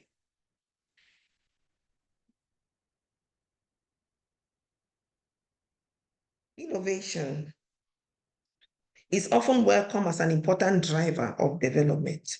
However, the potential benefits of innovation are shaped by several iniquities and are unevenly distributed across regions, social groups, and sectors. While innovation may seem to be a common feature in human societies, there are several barriers that often result in the sidelining of certain voices. Human differences, including race, ethnicity, gender, age, and a host of other markers of identity have often been used in the hierarchization of knowledge. In some sense, what counts to be innovation has often been determined by a wide range of identities and personal differences. The placing of countries on a global index, and I actually like the way the previous speaker, the keynote speaker, Professor Emmanuel Iga, I like the way he actually explained it. The placing of countries on a global index of development has created artificial inequalities where the level of innovation and economic development has been used to demarcate countries based on their levels of development.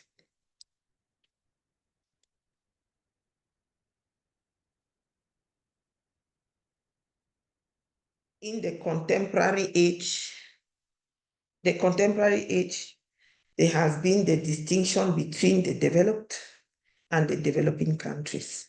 As you can see, much of Africa lies in the category of developing countries that are characterized mainly by low-income economies, resource constraints, limited access to services, and socioeconomic challenges. The negative image that has been given to Africa mainly stemmed from this resource limitation, as Africa has often been whitewashed with an image of the continent as the epicenter of poverty and underdevelopment.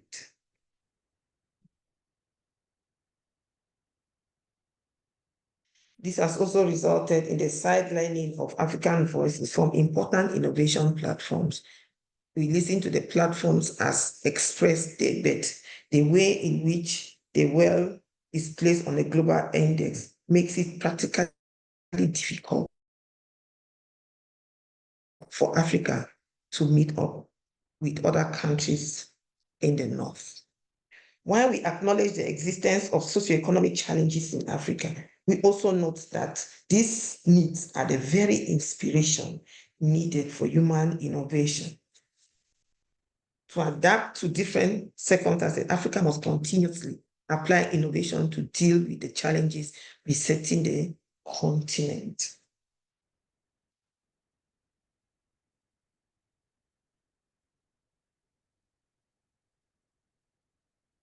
Africa must continuously apply innovation to deal with these challenges. We must. And Prof. aptly said, it is now, but it should have been earlier. Adichie warns us of the danger of a single story that defines people's experiences from a single perspective of their challenges and often leads to a blind-sightedness of important perspectives and contributions that a specific group of people make. Therefore, we underscore the importance of empowering diverse voices to engender inclusive innovation in Africa. Whilst innovation may occur, failure to look beyond the challenges facing Africa may inadvertently lead to exclusion of African voices on the innovation landscape based on different attributes associated with the continent.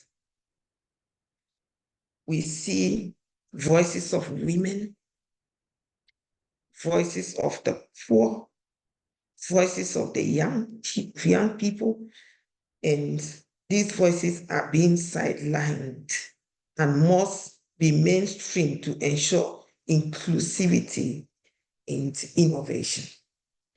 Now, if we look at the barriers and opportunities, because in as much as those barriers are there, we also think Africa has enormous opportunities. Africa is the cradle of mankind, even though it has not been credited with that information, even though if we look at the geographical positioning of knowledge hegemonies and knowledge economies, it is clear that knowledge, once generated in a particular site, also has the opportunity to be visible and accepted and vice versa, depending on the positionality. We understand those politics. However, We cannot just fold our arms as our hands as Africans and not use these opportunities. So I just want to quickly look at what these opportunities and barriers are to inclusive innovation. As noted earlier, Africa has different contextual attributes that influence the innovation environment. One of the important pillars of innovation in Africa can be seen to come from its own very rich cultural heritage. This provides a vast source of underutilized indigenous knowledge that can be crucial in shaping innovation across the continent. Though previously discarded and marginalized due to the hierarchicalization of knowledge, indigenous knowledge systems has been seen to be valuable across various sectors such as health, environmental protection, as well as food security. While there is greater acknowledgement of these indigenous knowledge systems, there is still a huge task for researchers to document and preserve the indigenous knowledge for the benefit of current and future generations. Inclusive innovation must start from the premise of acknowledging what has worked and working to improve it in a way that assists the current generation. Indigenous knowledge systems are very important in providing contextual solutions to social problems. The youth, women are excluded in the innovation agenda. And we see that there are barriers that lead to such exclusion. What are some of those barriers? Some of the barriers to inclusive innovation include issues of gender and age. Women and young people constitute the greater percentage of African demographics, with 60% of its population under 55 years of age and expected to reach 42% of the world population by 2030. Africa's demographic dividend represents a great potential for innovation. Women, on the other hand, constitute a greater percentage. 2021 statistics show women constituting 50.14% of the African population, according to WHO. Ensuring the participation of both women and the youth is an important step towards empowering diverse voices.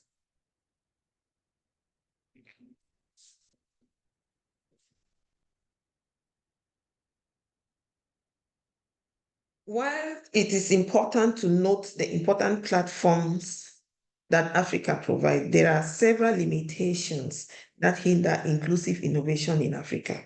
Limitations in funding, very important. Limitations in funding and access to resources remains one of the major challenges to inclusive innovation in the continent. Resource constraints create cycles of poverty and barriers to capacity building that disadvantage numerous marginalized populations in Africa. This largely results in the underrepresentation of most social groups from the innovation metrics. Gender, age, and physical location remain some of the major spheres of marginalization. Women are underrepresented in most spaces, while young people also do not have spaces to express themselves. We have issues of funding, we have issues of women not having access to loans because of structural challenges in bank systems, in banks around Africa. Rights to ownership of land is still a major issue. Women don't really have access. Some of the sources of endemic challenges have been etched into the African spaces through historical processes like colonialism. the regionalization and demarcation of areas into urban and rural spaces has resulted in an inheritance of the marginalizing structures of colonialism. ACPEA in 2020 knows that approximately 50% of African population resides in rural areas that are characterized by resource limitations and marginality. Whilst post-coloniality was meant to rectify these challenges, it still seems that these legacy sources of marginalization continue to permeate not only intra-country and intra-continental dynamics, but also shapes interactions and engagement at the world stage. Africa still starts the innovation race from the negative, as Africa must overcome some of these systemic barriers. In knowledge production and social research, this marginalization has translated to the undervaluing of African knowledge and epistemologies, including the inferiorization of African knowledge systems. The legacy structures of inequality have also resulted in the emergence of the digital and technological divide across various spaces within and between countries. In most African countries, there is an evident underfunding of infrastructure projects in rural areas, while the urban spaces remain mostly empowered and connected. At the international level, most African countries are trailing behind the developed world. This places considerable stumbling blocks on the capacities of African voices to be included on the innovation stage.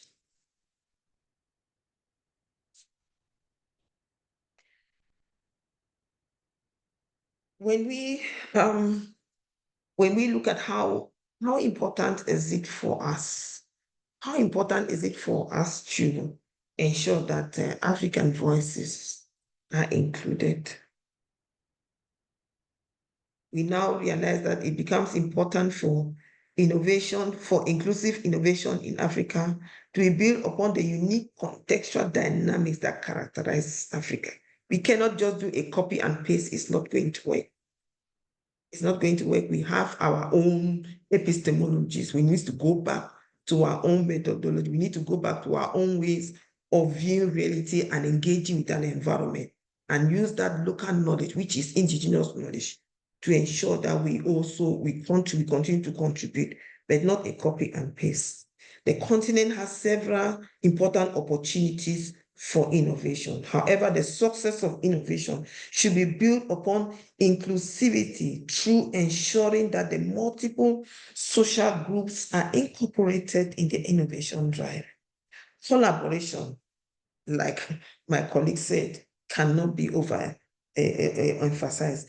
Collaboration, equity, and inclusivity are key in fostering relevant innovation that can transform communities. Inclusion is necessary at both formulation and accessing the results of innovation. Inclusion results in relevant, practical, and sustainable innovation. We must continue to look at how best to include everyone. Everyone must be included, from the grassroots to the civil society, to the academic landscape. We must look at how to include everyone through all the processes. It's very important for us to look at it in that way. What are the mechanisms? I'm just going to round up in the interest of time here. What are the mechanisms that are needed for this inclusion that I'm talking about?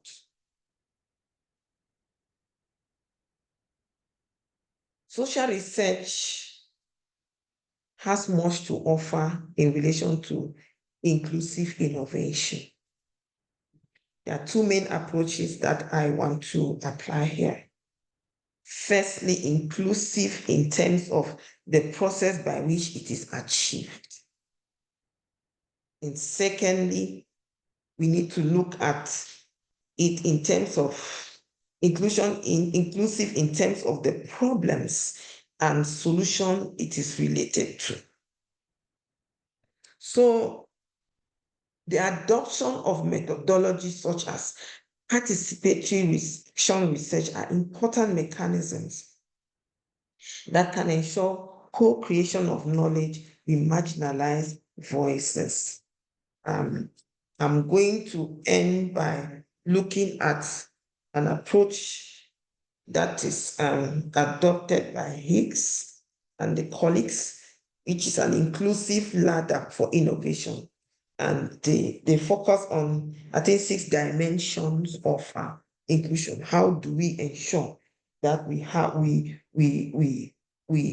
include all aspects through all processes, so that everyone in the value chain is part and parcel of the innovation landscape. First, we look at inclusion of intention. We look at inclusion of consumption, inclusion of impact, inclusion of processes, inclusion of structure, and post-structural inclusion.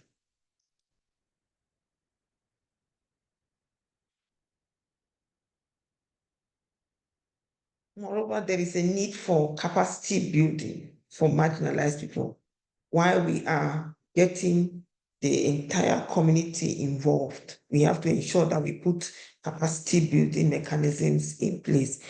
And just by way of conclusion, a multi-stakeholder approach of addressing systemic marginalization is the key to achieving inclusive innovation. This involves establishing policy frameworks and measures for ensuring that the barriers facing marginalized social groups are addressed. Inclusion of groups such as women, inclusion of groups such as women and young people in social research is important in capturing the peculiarities of these groups. Inclusive innovation, therefore, does not only aim at giving marginalized people and groups a voice, but also should lead to transformative experiences and empowerment. And I like the way Prof. Eger gave the distinction between invention and innovation. And so what I'm saying here is that it's not just about giving marginalized groups and people a voice, but it should lead to transformative experience and empowerment. When we talk of innovation, we need to see how those innovations, they change people's lives, how as part of their participation, they are able to be empowered. Inclusive innovation should focus on new ways of doing things that may improve the lives of the people most in need. If our innovation does not address the problems at the grassroots, I think then we have failed. Inclusivity entails active consultation, participation, and engagement through the entire value chain. For me, inclusive innovation cannot really be pockets of inclusion where we seek probably, and I find that most often it is the practice where, especially as us academics and those in the laboratories, may sit there and come up with great ideas, and we fail to involve the people at the grassroots from conceptualization to the very end product. So I feel that we shouldn't practice tokenism in terms of innovation, how we involve everyone. Then we need to carry everyone on board through the entire value chain. And that is the proper way. In Africa, in South Africa here, they talk about Ubuntu. And I think that is what it will take. We need to bring everyone on board. The educated, the knowledge producers, the various stakeholders, the people whom we go and collect information, collect data from at the grassroots. We need to get them from the conceptualization to the final product. I just want to leave it there. If my presentation, and like I said, it's about I have slides there up to about 127 pages, which look at specific aspects, but I didn't want to take you through all of that. I put them there in case there's a need for the paper, then I can quickly put the paper together. So thank you for this opportunity so much. I am humbled to speak at such a platform. Thank you. I think let's give a clap, a big applause to Professor Vivian Ojong. Thank you for your wonderful contribution to this topic. Yeah, we have been able to learn a lot how to promote to be innovative. And here it requires participation and engagement of the different stakeholders. It has to be non-discriminatory. We have to get everybody on board. Then there's a need for capacity building through different training, workshops, and different activities to ensure that everyone is on board. Then also, we should ensure that the interventions which are in place are directed towards the marginalized groups.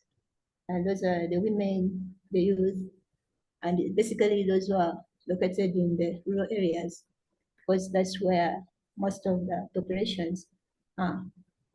So we have also learned that inclusive research has to be socially impactful and economically beneficial.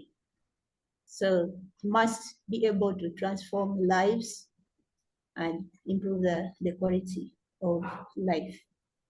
So at this point, let me invite Professor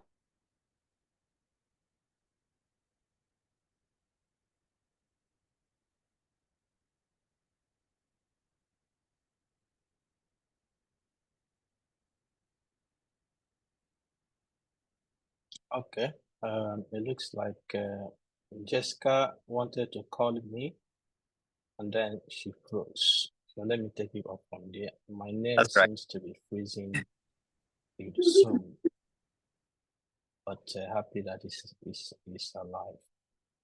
Okay, Prof. Vivian Ojong, this is a pleasure.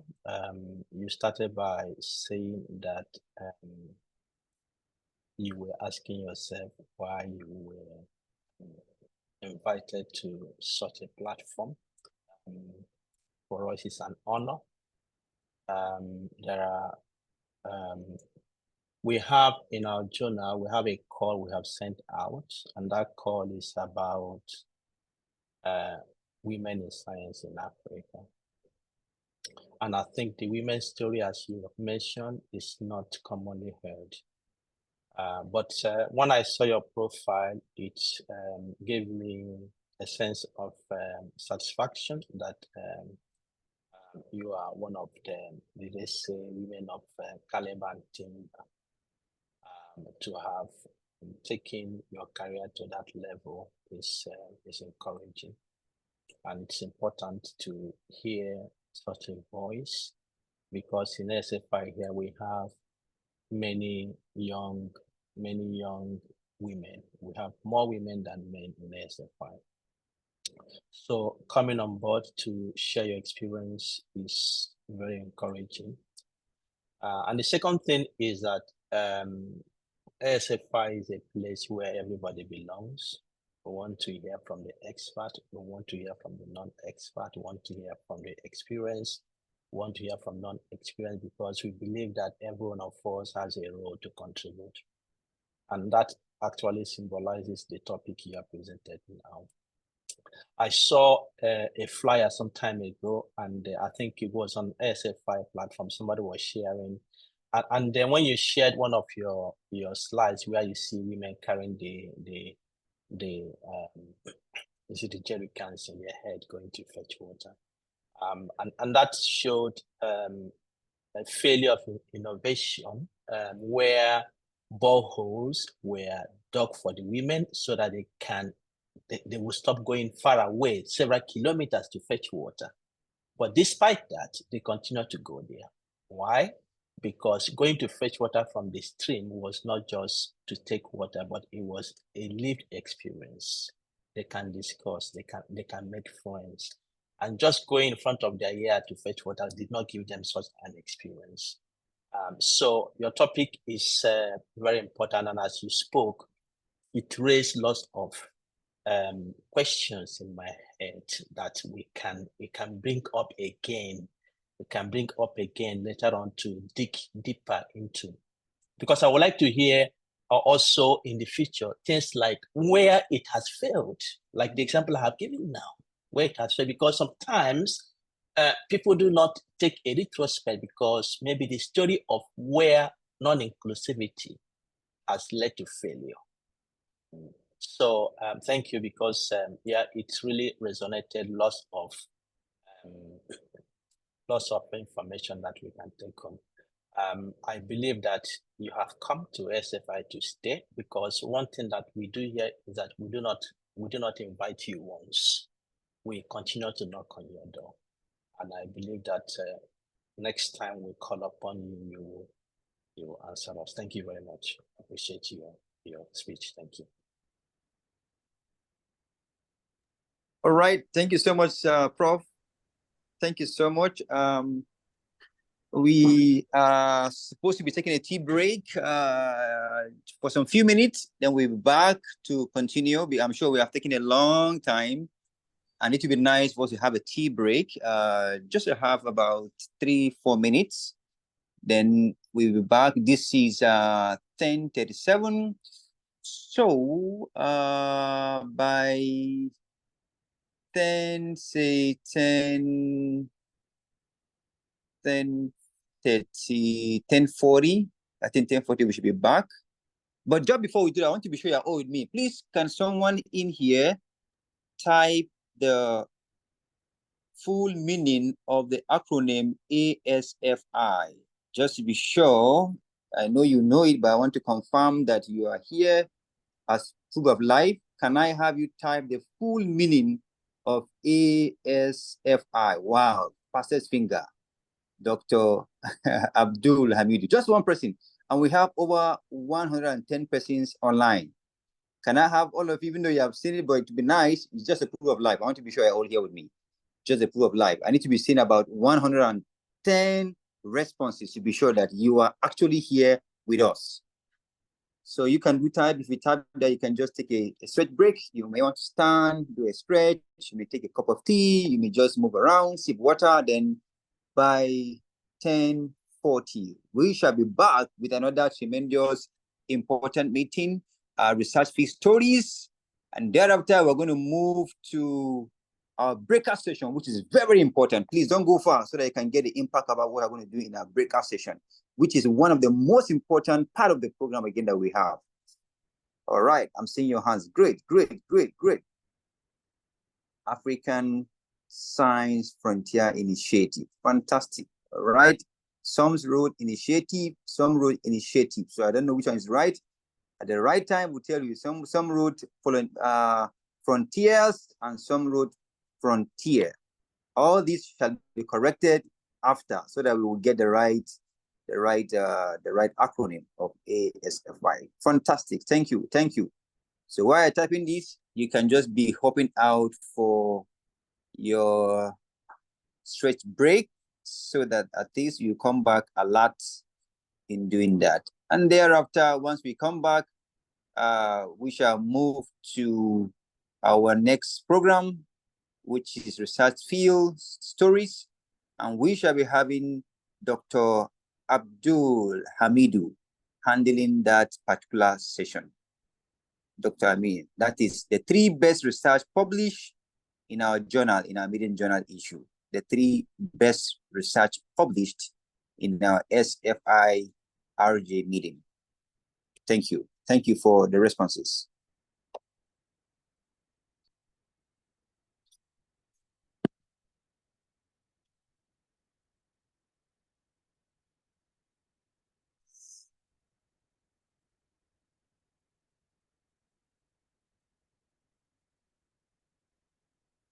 Okay, I'm sure you're done with your tea break. That was quite fast. Now, but I'm sure you have stretched a bit so that you can come back to your writing table so that we can continue. All right, do I have Dr. Amidu here? Dr. Amidu, are you here? Just to be sure if you're here with me, Dr. Amidu. Thank you, Adedo, for that. I can see your responses. Dr. Amidu, can I hear you if you're here?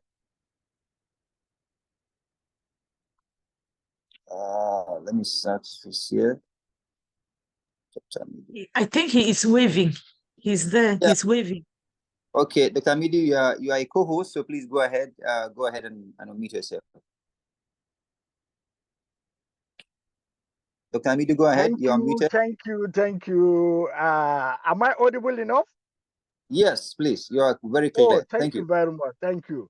Ladies and gentlemen, our senior colleagues, we have come to a very significant part of our this conference and boot camp, and I'm sure there's going to be some surprises. Now, I'm very, very excited because from the screen, you can see what is happening. You can see, they say what a man can do, a woman can do better. So you can see in the field of research, we have gotten that adage clearly accepted in this conference. Basically, my work is very simple. I just want to tell you that we were given 18 papers to screen so as to bring out the best out of the 18 papers. Now, a committee was set up, and I'm the chairman of the committee, and Dr. Jessica is the secretary, and Dr. Jerita is the assistant secretary. While we have Domi Sani, Dr. Patricia, Dr. Fang Hans, and Dr. Oroma, Dr. Ndil Issa, Dr. Lara, and Dr. Nelson. We all sat and worked round the clock over these 18 papers, and we were given a very good yardstick on how to screen the papers, including its relevance to Africa development, its relevance to academic line, and then it follows all the nitty-gritty of peer review. And at the end of the day, we arrived at 18. We got 18 papers, and after a painstaking task of screening, we arrived at 3.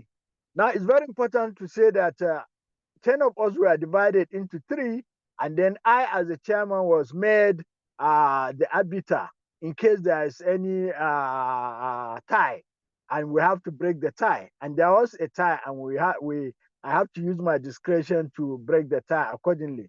Now, each of us was given 6 papers to review, and then the review is that we are divided into 3 groups, A, B, C, and then each group reviewed 6 papers. So at the end of the day, we arrive at the following conclusion.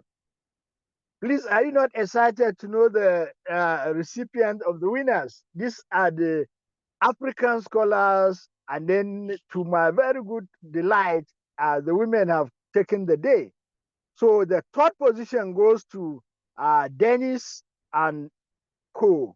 And their topic is which school-based substance abuse intervention is effective for Nigerian schools, a systematic review. Please, can I get a digital hand clapping for them, please? That's Dennis and his group, Dennis Gudu, Ega.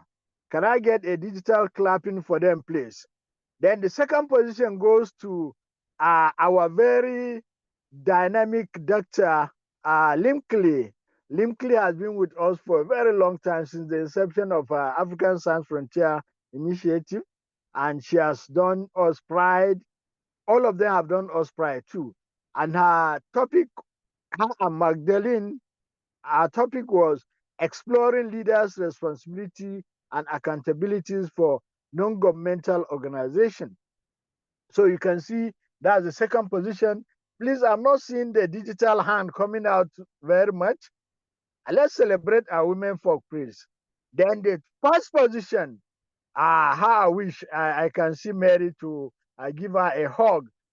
Her and her team have done a very marvelous work, and the title of the paper is Risks of Human Exposure to Broiler Species Through Consumption of Milk Among Traditional Cattle Farmers in Southern Province of Zambia. You see, why I'm very interested in this paper is that it's not only in Southern Zambia. Cattle rearers or cattle farmers are all over Africa. So you can see this is taking a very big chunk of African research. Is very, very important and is timely.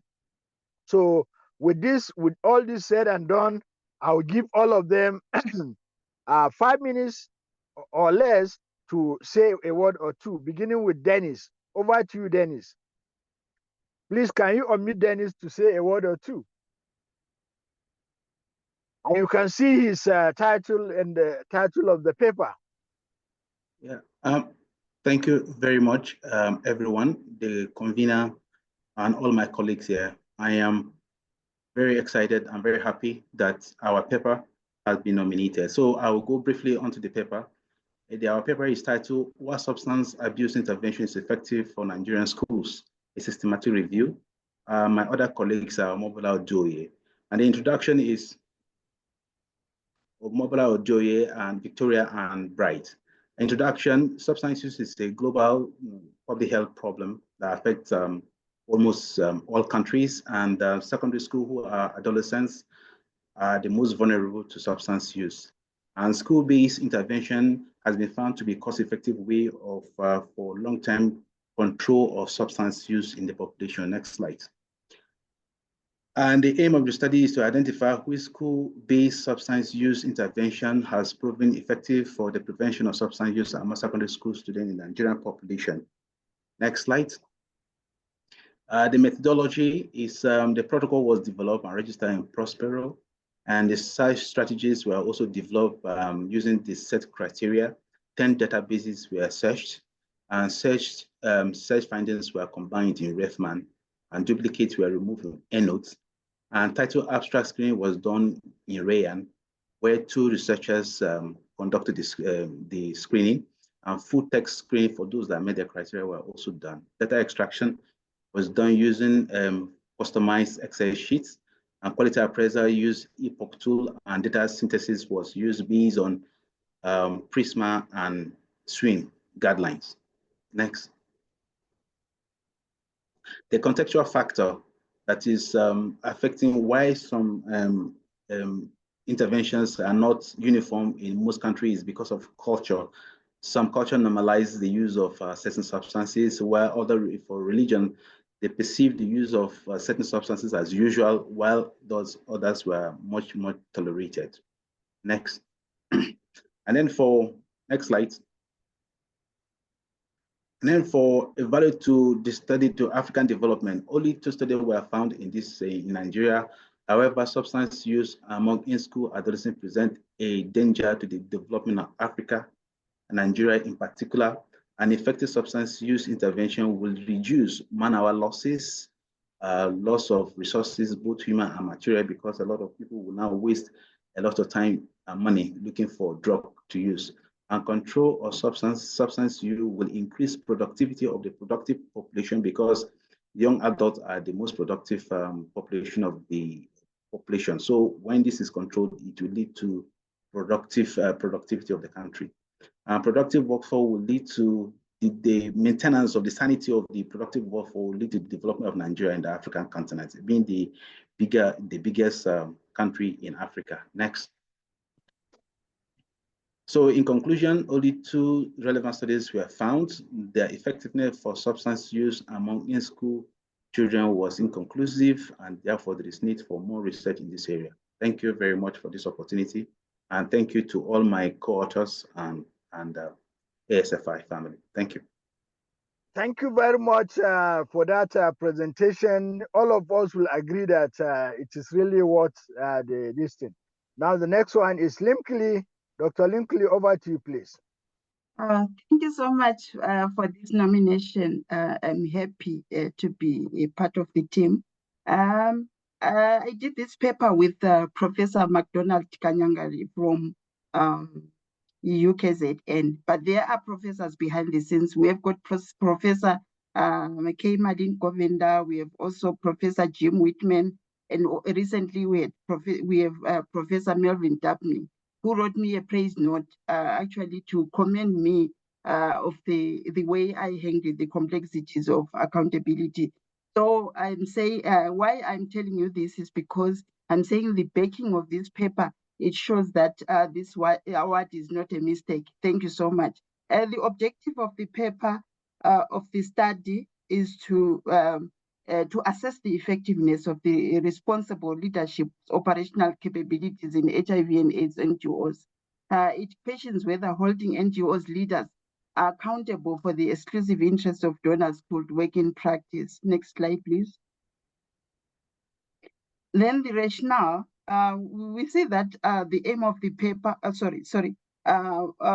is, if I may ask you a question, how many times have you had people talk about someone not being responsible? So it's many times. So this applies even to leadership, the leadership that I'm talking about. You have to be actively engaged, engaging stakeholders, encouraging participative decision-making, aiming for shared problem solving. So as a leader of your own organization, you need to be responsible for prompting and sustaining a corporate culture. So responsible leadership is an obligation to perform a task satisfactorily, and it targets the executive level, and it takes the route of strategists, and it will define the stakeholders and assess the legitimacy of their claims, and determine how those needs, expectations, or interests can and should best be served.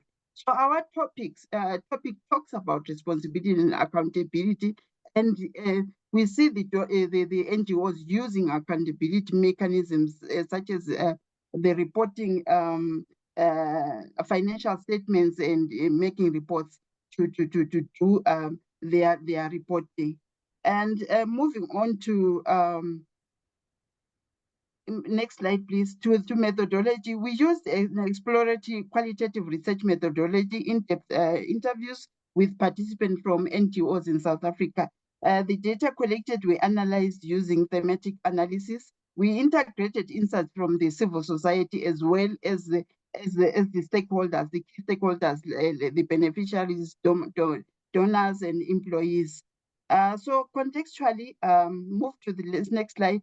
Contextually, issues we're talking globally. We are saying we are actually telling people, or maybe saying, be a responsible leader. We are pleading with the businesses to pay attention to their operations' impact on the earth, as it requires a systemic view that addresses diverse economic, social, and environmental issues. And then our result was that the findings, they revealed that accountability mechanisms, they often do not succeed in holding leaders to account for the exclusive interests of the donors, as it can negatively impact leaders' responsibility and NGO performance.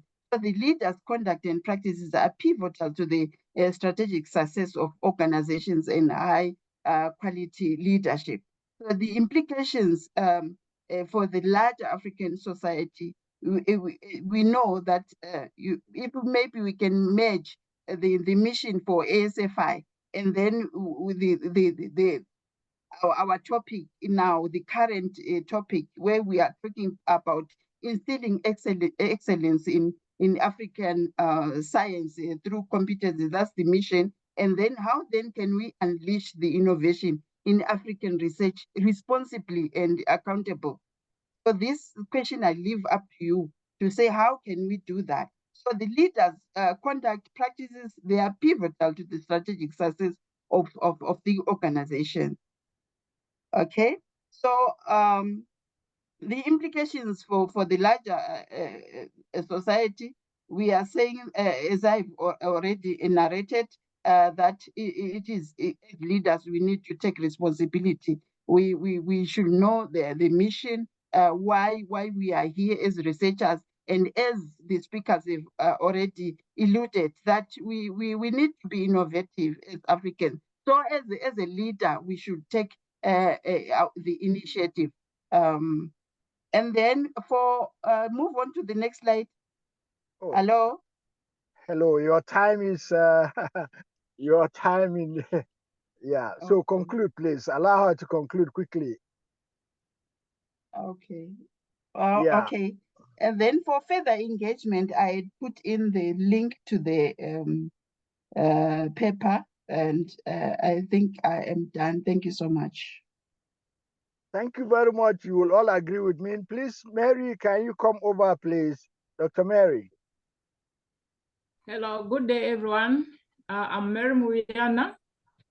I would like to thank ASFI and the Best Paper Selection Committee for giving me this opportunity of getting the first prize from the journal. This paper was written by myself, Professor John Waliamuma, Professor Tsoni Mumba, Dr. Doreen Stali, Mulenga Malata, Isabel Namfukweru Ambia. We are all from the University of Zambia. The paper looked at the risk of human exposure to Brucella species through the consumption of milk among traditional cattle farmers in the western province of Zambia. Next slide. The aim of the study was to estimate the risk of human exposure to Brucella pathogens through the consumption of raw milk among traditional cattle farmers. And this was a food safety risk analysis. It was a risk assessment. Now, the food safety risk analysis was used as a tool for controlling hazards in foods, which is an effective strategy for assuring food safety. Now, government agencies and industries are supposed to use this risk analysis to determine realistic and achievable risk levels for foodborne biological hazards, and also to control and prevent the spread of brucellosis. Next slide. The study was carried out in Mongu and Senanga districts. These are districts from the western province of Zambia. And this risk assessment was done according to the microbial risk assessment protocol of the Codex Alimentarius Commission of 1999. The Swift quantitative microbial risk assessment model was developed by Evers and Chadon in 2010. And this is the model which we used in our study. We also looked at the dose response models, which are which were used to estimate the number of cases of illnesses. Next slide. This brucellosis is a zoonotic disease affecting livestock and humans caused by Brucella bacteria. It poses a significant public health threat and also can be transmitted from animals to humans through various routes, such as unpasteurized milk, dairy products, and undercooked meat. Then consumption of raw milk was high among these farmers, suggesting a commensurate risk of exposure to Brucella species, hence being affected by the disease. Next slide. The average serving portions of milk was 99 meals per day. And from the study, 794 people out of 219,218 would get ill from brucellosis. Then why did we carry out this study? We wanted to help the policymakers to formulate policies that will help to educate traditional cattle farmers and the public at large on the measures to be taken to prevent the spread of brucellosis in humans and animals. Thank you so much. Thank you very much. All of you will agree that the award committee did a very good job, and it is all relevant to Africa. Thank you very much and congratulations to the winners. And back to you, Jerry Power. All right, Doc. Are you familiar with the award and actual prizes? Do you want to tell us which will be given at the last day of the event? You are aware of that? All I know is that it will be announced on the last day. It will be announced at the right date, at the right time. Thank you. Fantastic. Thank you so much. Thank you so much. All right. Thank you so much, Dr. Hamidu, for that wonderful presentation, 3 best papers published in here. And this means, again, best papers will also be published in this one. I'm sure they're going to give you that idea on what will happen to that, meaning that we are open for call for papers, and at the right time, that should be published. So we're going to swing into action by going to the breakout session. And I'm going to invite Dr. Edna Majaliwa to come tell us what is expected of us, how it will take place, what is important of that, and how we can break out to our rooms. Dr. Edna, are you here? Dr. Edna? Yes, Jerry, thank you very much. Good morning, good afternoon, and good evening, ladies and gentlemen, wherever you are. Welcome to the oral abstracts presentation session. My name is Dr. Edna Majaliwa, pediatric endocrinologist from Tanzania, an ASFI member and your anchor for this session. We gathered here to exchange ideas and discuss on unleashing innovation in an African research.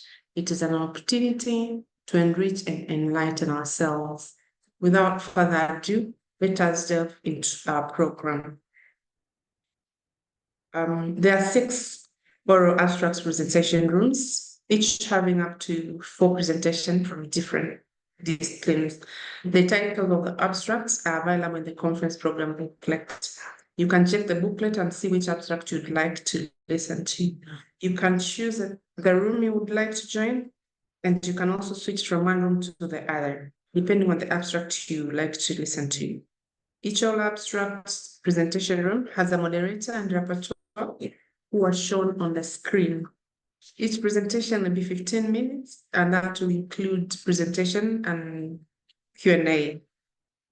So the oral abstract will end at 12:20 p.m. GMT, after which we'll have a lunch break. You should go from the abstract session to lunch. We're not returning to the main room until after the lunch. The lunch is for 30 minutes, therefore we'll return to the main room to start the bootcamp session at 12:50 p.m. GMT. Enjoy our presentation, contribute to the discussion, and find an opportunity to collaborate. You're welcome.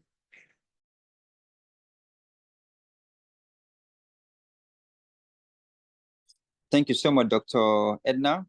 Please, once after, you need to come back because we are having Power Pack, IT tools for research innovation. You don't need to miss that. IT tools for research innovation, very powerful. And I'm sure you need that so that we can do. So please, after that, you need to come back. Again, you are going to come back to present your bootcamp in your group. So you have to be back so that you can be able to get the full package of today. All right. I'm sure we're going to be having our breakout. If you just look at the screen, you will see a 4 button that say join the breakout room. So just tap on that and then click your room based on which it is. We have from room 1 to 6. So you need to just go there. By now, I know you know your room, especially all the rapporteur and chairman. You should be in the room. So you need to go there so that people can meet you in there. So everyone just click at the screen. You will see join breakout rooms. Click at the right room, then join thereafter so that you can be able to present on time. Thank you so much, Dr. Edna, for that wonderful session presentation. Thank you.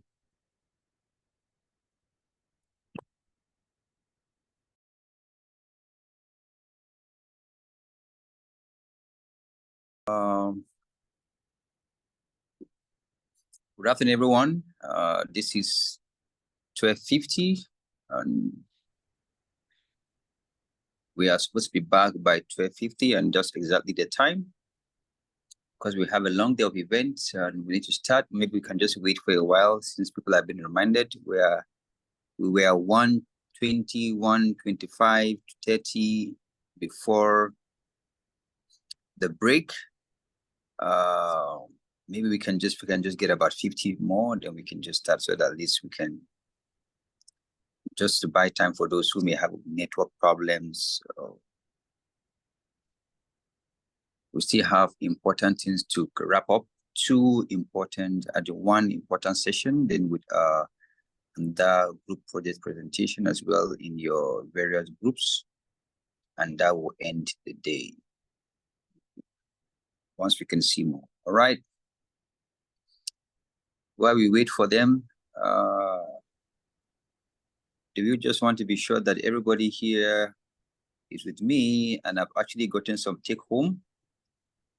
Can anybody type down here the name of the first speaker of the day? Just the first name of our first speaker. Can I have anybody who jot that down in your jotter? Just the first name of the speaker. Just the first name of the speaker. Fantastic. Thank you.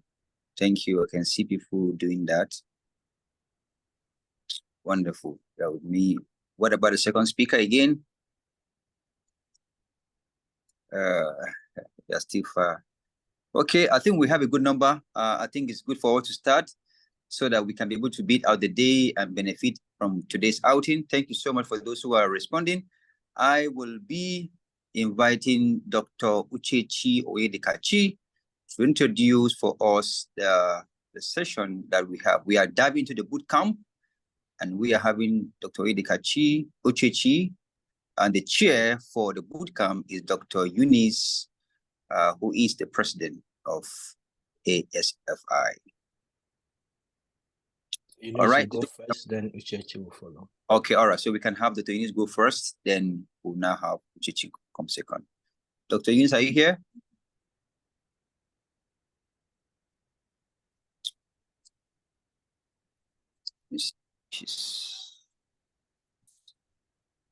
Okay, Dr. Eunice, please come on board. Just as she's trying to do that. Okay, Dr. Uchechi, you want to go since she's delaying? Maybe she's trying to have some technical hitches. Okay, good afternoon, everyone. It's good to have us again on board. Welcome from our lunch. Hope you enjoyed your lunch this afternoon. Yes, I just want to tell us all that we just entered our boot camp session, and I am Dr. Uchechi Bliss Oyedikachi, an environmental biochemist from the Department of College of Natural Science, Michael Opera University of Agriculture, Umudike. I'm also the VP Communication and Public Engagement for ASFI, and it's my honor and privilege to welcome us again for this scintillating session. And I wear the hat of the chairman for this long-awaited boot camp. I hope we're all ready. Because it's going to be stimulating, it's going to be exciting, it's going to be transformative. Join me welcome our chair. I believe she's here already. Dr. Eunice, you have the floor so we can hit the ground running. Thank you very much.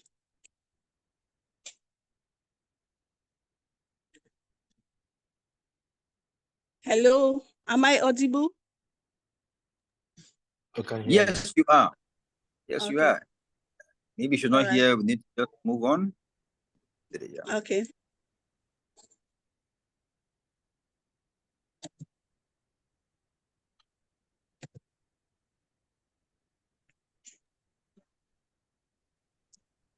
I think we can move on with this introducing the speaker, then we can just. Okay. Okay, can I go ahead? Please, Doc. Go ahead, Doc. All right. Thank you very much. So today we'll be having a great speaker, Dr. Daniel Lisik, a medical doctor and a software engineer. Uchechi, is Sylvia not here? Yeah, I'm here. Okay. Good afternoon, everyone. Can you all hear me? We hear you clearly. Yes, go ahead. Yeah, all right, good no, afternoon. Go ahead. Sorry for that. Yeah, good afternoon, distinguished participants and colleagues. My name is Sylvia Bantu Ahene. I'm a food scientist and an assistant research scientist at the Council for Scientific and Industrial Research, Science and Technology Policy Research Institute in Ghana. And I'm the Secretary General of the Abstract Committee. It's an honor to welcome you all to this session of the ASFI conference, where we come together to advance knowledge and inspire innovation across diverse fields of study. As part of our commitment to equipping researchers with cutting-edge tools and skills, I have the privilege of introducing the first workshop of our bootcamp series titled AI Tools for Research Innovation. This workshop explores a topic of immense relevance and potential in today's rapidly evolving research landscape. We all can attest to how artificial intelligence has transformed how we approach challenges, analyze data, and derive insights in recent times. Leading us through this session is a highly esteemed expert, Dr. Daniel Lissik. Dr. Daniel Lissik is a medical doctor and software engineer based in Gothenburg, Sweden. After graduating from medical school in 2021, he embarked on a PhD exploring the heterogeneity of respiratory diseases using machine learning approaches. In his daily work, he analyzes data from large population-based studies to derive clinically meaningful subgroups of asthma and related disorders, ultimately aiming to outline groups at risk of adverse outcomes and related disorders. Ultimately aiming to outline groups at risk of adverse outcomes and identify actionable risk factors for prevention and effective personalized treatment. Leveraging his software development background in the telecom industry, spanning 8 years and counting, his work lies in the intersection of respiratory medicine, epidemiology, and the rapidly evolving field of artificial intelligence. He is passionate about open sourcing technology to accelerate research and democratize participation in scientific discovery and validation. He is a frequent speaker at international conferences and believes anyone can make use of AI to increase their productivity and achieve new heights. Please join me in warmly welcoming Dr. Daniel Lissik to share his expertise with us. Daniel, over to you. Thank you very much. Thank you very much, Sylvia, for the kind introduction. Can you all hear me well? Yeah, we hear you clearly. Great. Yep. Thank you. Yes, we can hear you loud and clear. Yep. I just want to start this presentation by saying that I'm very impressed by this organization, so to say. Can you see my presentation slides as well? Yeah. Yep. And yeah, I mean, just a few years ago, as I understand, you started ASFI to begin with, and in just 2 years you're here, and yeah, I can only imagine how it will be in the coming years. So I'm very excited to see the successes, the continued developments and successes with ASFI. And yeah, speaking of impressive things, I would say that most of us are quite impressed or have heard about the great hype nowadays with AI, that it can achieve so much and help us to do so much. But it also has created this huge mess, as you can see in this figure, that there's a lot of people who want to make money on AI.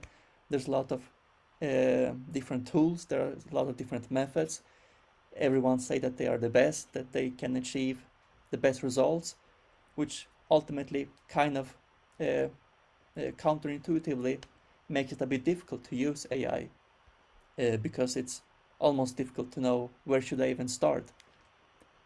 So what I want to do in this presentation is I simply want to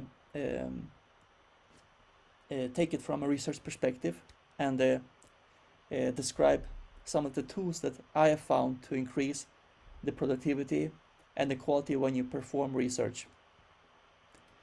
I want to basically share some insight into how I think you can maximally utilize AI, while at the same time spend as little money as possible, because many of these software or AI products are quite pricey and not always deliver on results as they should.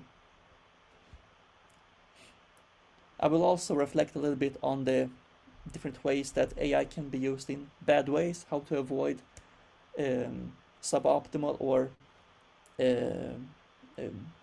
dishonest use of AI in your own work, and also see through it in others, and also discuss a little bit about the balance between us humans and the AI algorithms, how best we can achieve the optimal balance, so to say, and also where I think AI is heading in the future.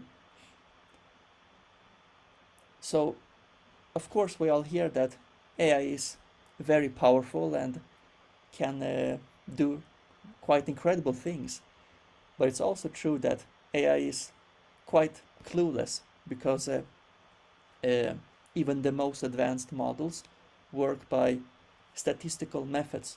They don't have a fundamental understanding of reality or concepts that we humans do. And this brings us to a point that it's important to think about, is AI really useful for my research? Because it's not always the case that it's the best way to go forward. For example, one dilemma with AI, or one such Sorry, case Daniel, is that, if I yeah. can you be on presentation view, because we see the double windows. Yeah.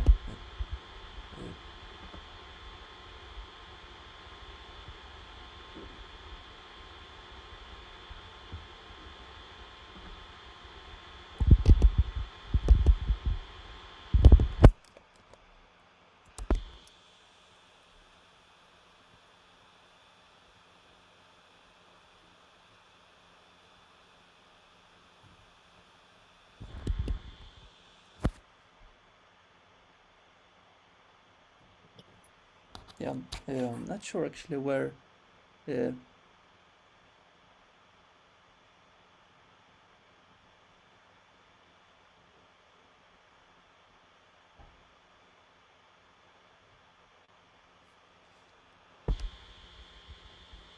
is it better now, or? Yeah, No.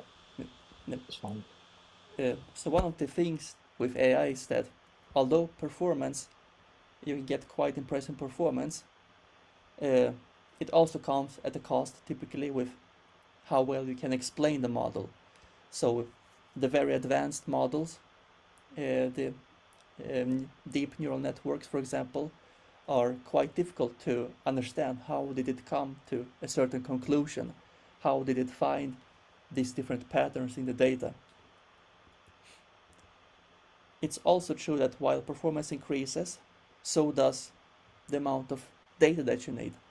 Oftentimes, if you want to use the more advanced approaches, unfortunately, you need so much data that it's not feasible. So you either need to collaborate with other cohorts or other researchers who also have similar data, or you should sometimes opt for more for less data hungry algorithms. And finally, one thing that may be a bit counterintuitive perhaps is that, but also makes sense from a statistical point of view, is that the usefulness of AI is increased with the complexity of the data. So for example, if you have very simple data, such as, for example, survey responses, you can do almost the same with traditional statistical methods as with AI. But if you, on the other hand, talk about if you have, for example, image data or some signal data from wearable devices and so on, then you can achieve much more with AI compared to the statistical methods that we have had traditionally. But beyond that, it's quite challenging to implement AI regardless. some of the things that need considerable attention and thought is the privacy and ethics of it, because these models are often connected to the internet, where these, for example, services that provide AI services for you, they collect data. So when you upload, for example, a data set, it can be used for training the model and so on. So we often need to think about, is this somehow connected to the provider? Is it offline, or how does this model or algorithm or product work with the data issues? As I said, the data needs not only to be quite large, but also pre-processed properly. So it's important to read about how should you input the data, not just throw it in, but should you pre-process it, do anything specific with it before analyzing, and so on. The cost is, of course, quite substantial sometimes, especially if you train very large models or on large data. And there are also risk applications. For example, you often have to think about, is this really generalizable beyond my data or beyond my context? So it's important to think about overfitting and making sure that the model tells something not just about this data, but about the population, for example, of patients representative of the data. There's also a lot of issues with reliability and bias in AI models, which may not be apparent, which I'll discuss a bit further. But ultimately, the AI just sees the data. It doesn't understand if you have a correlation, if it has clinical bearing or sense. It just sees that there are numbers that make certain sense or make certain patterns. But you always have to look at what the AI model says. Why does it reason the way it reasons? For example, there may be some hidden bias in the algorithm, or there may be it may base the reasoning on conclusions which doesn't really make sense. So, for example, it may see two variables as very significant, but when we look at those variables, they don't mean anything clinically. So one of the things that I think is quite useful for AI is to understand literature, because AI, or at least generative AI, is a master at synthesizing data, and just thinking about ideas and reviewing literature can get really effective with the use of AI. There are many capable large language models for this. For example, Claude, which is very good for conversations and has a very human tone, so it can understand a lot of the between the line context and meaning that you discuss with it. Microsoft Copilot is another large language models which you can chat with and which can provide you services like generating images and many things like that. There's also Google Gemini, which is another alternative. I wouldn't say it's the best, but it's said to be good in some context. One thing that it's good at is that it can be used to verify explanations. As you can see in this screenshot, you can click on double check response when it has responded, and then it will verify its output based on Google results. So that way it doesn't hallucinate that much. ChatGPT, of course, you have surely heard about it. One of the things that is, I would say, underutilized in ChatGPT is that it can be customizable. So in the upper right corner, you can click on Customize ChatGPT, and there you can explain how do you want to chat with ChatGPT. For example, here you see that I write that it should get straight to the point and give long lists of examples when I ask it for a list of examples. So you could kind of fine-tune it to make it even more efficient for the specific task that you work with. So when you do literature review, often it's not that there's not enough literature. It's not that it's rather that there's not enough time to read all of it. And specifically for literature review, or like for brainstorming ideas, I would say that Perplexity is quite much better than, for example, ChatGPT, because it bases these answers on published literature from reputable sources, such as you can see here, where it cites various articles. SciSpace is another very good platform where it can summarize quite neatly the results from top papers, and you can also, as you can see here, make different columns on these results. For example, insights, as you can see here, but you can also create your own columns. For example, maybe I'm interested in what study population did they have. Then you can type study population, it will filtrate that information from the relevant articles.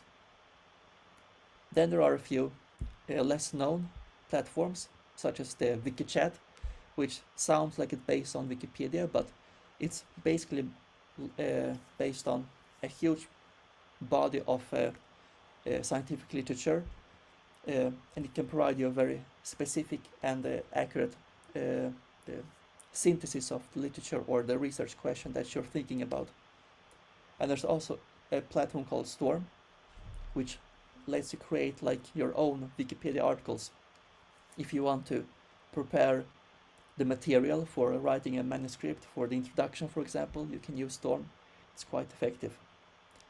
So I'm not sure if you have seen this demonstration of the Cybertruck with Tesla and Elon Musk, but they basically wanted to show how strong the windows of the car is, and then it didn't go that well. I hope I will have better luck now, but I basically want to show some of these products with you that I mentioned. So for example, here is the Storm platform, which I talked about. You basically go to your you can basically input, for example, that you want to learn about asthma, or about what different cells are involved in inflammation and so on, and it will generate these very nice, basically Wikipedia articles that are customized for you, which you can then use as a boilerplate for your own introduction text or your own literary work. As you can see here, it automatically generates basically a whole lengthy article of a lot of information, which is all based on peer-reviewed literature, so it's quite neat. And WikiChat is basically like ChatGPT, which I showed previously, but it's based on a lot of academic papers, so you can get answers similar to ChatGPT, but these are more fact-checked and more likely to be accurate. Then I also want to show something which is a bit more maybe not useful for everyone, but I hope it can be for some people at least. It's called napkin.ai. So it's basically a tool which lets you create graphics from text. So hey, here I copied the text from a paper on food allergy and prevalence thereof. You can basically generate automatically different figures. So that's of course another aspect of AI or generative AI, that it doesn't just create text, but it can create quite interesting visuals as well very easily. Yeah.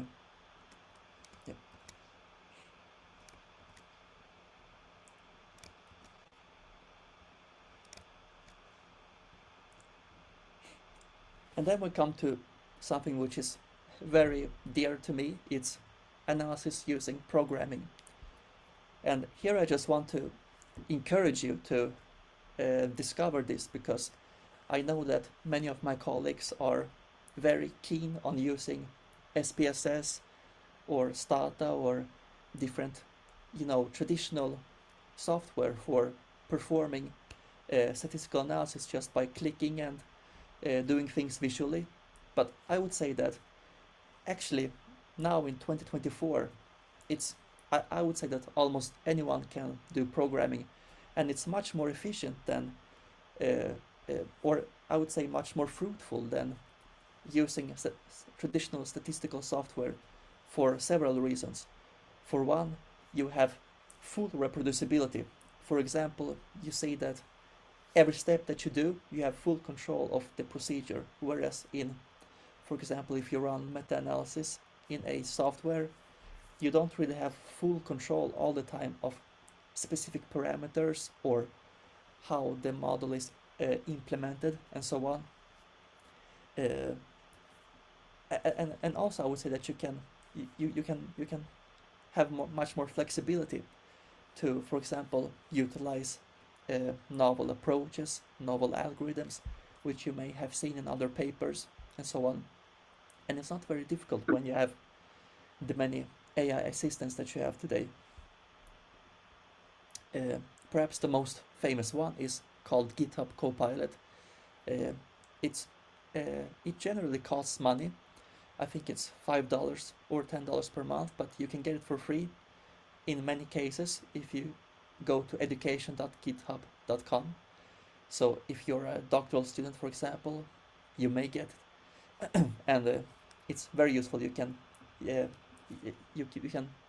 for example, embed it in your program where you do the software writing, but it will help you write it. I will show you very soon.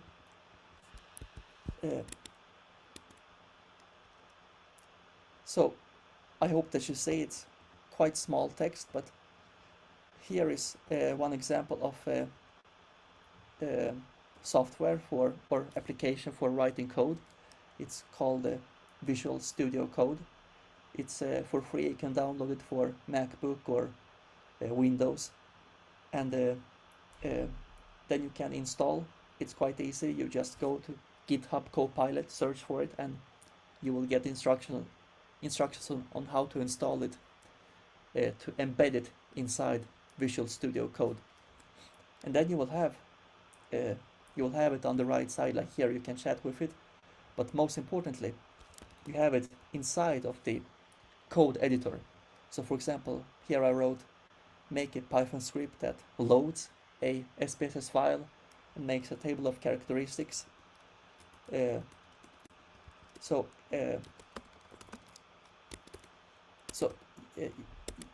basically just types away automatically. You don't have to do much. You just have to have a rough idea of what you want it to do, and then it will guide you throughout the way. And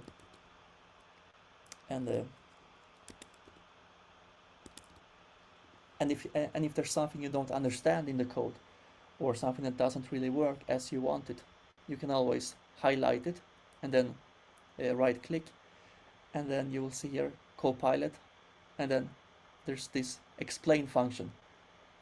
So now on the right side, you'll see that it now will start to explain how the code functions, or why it wrote this code to solve this specific problem, and you can fine tune it and so on, all within the code editor. So I think it's very clever and very easy to do at least the easy or moderately easy analysis that you otherwise would use SPSS for or something like that.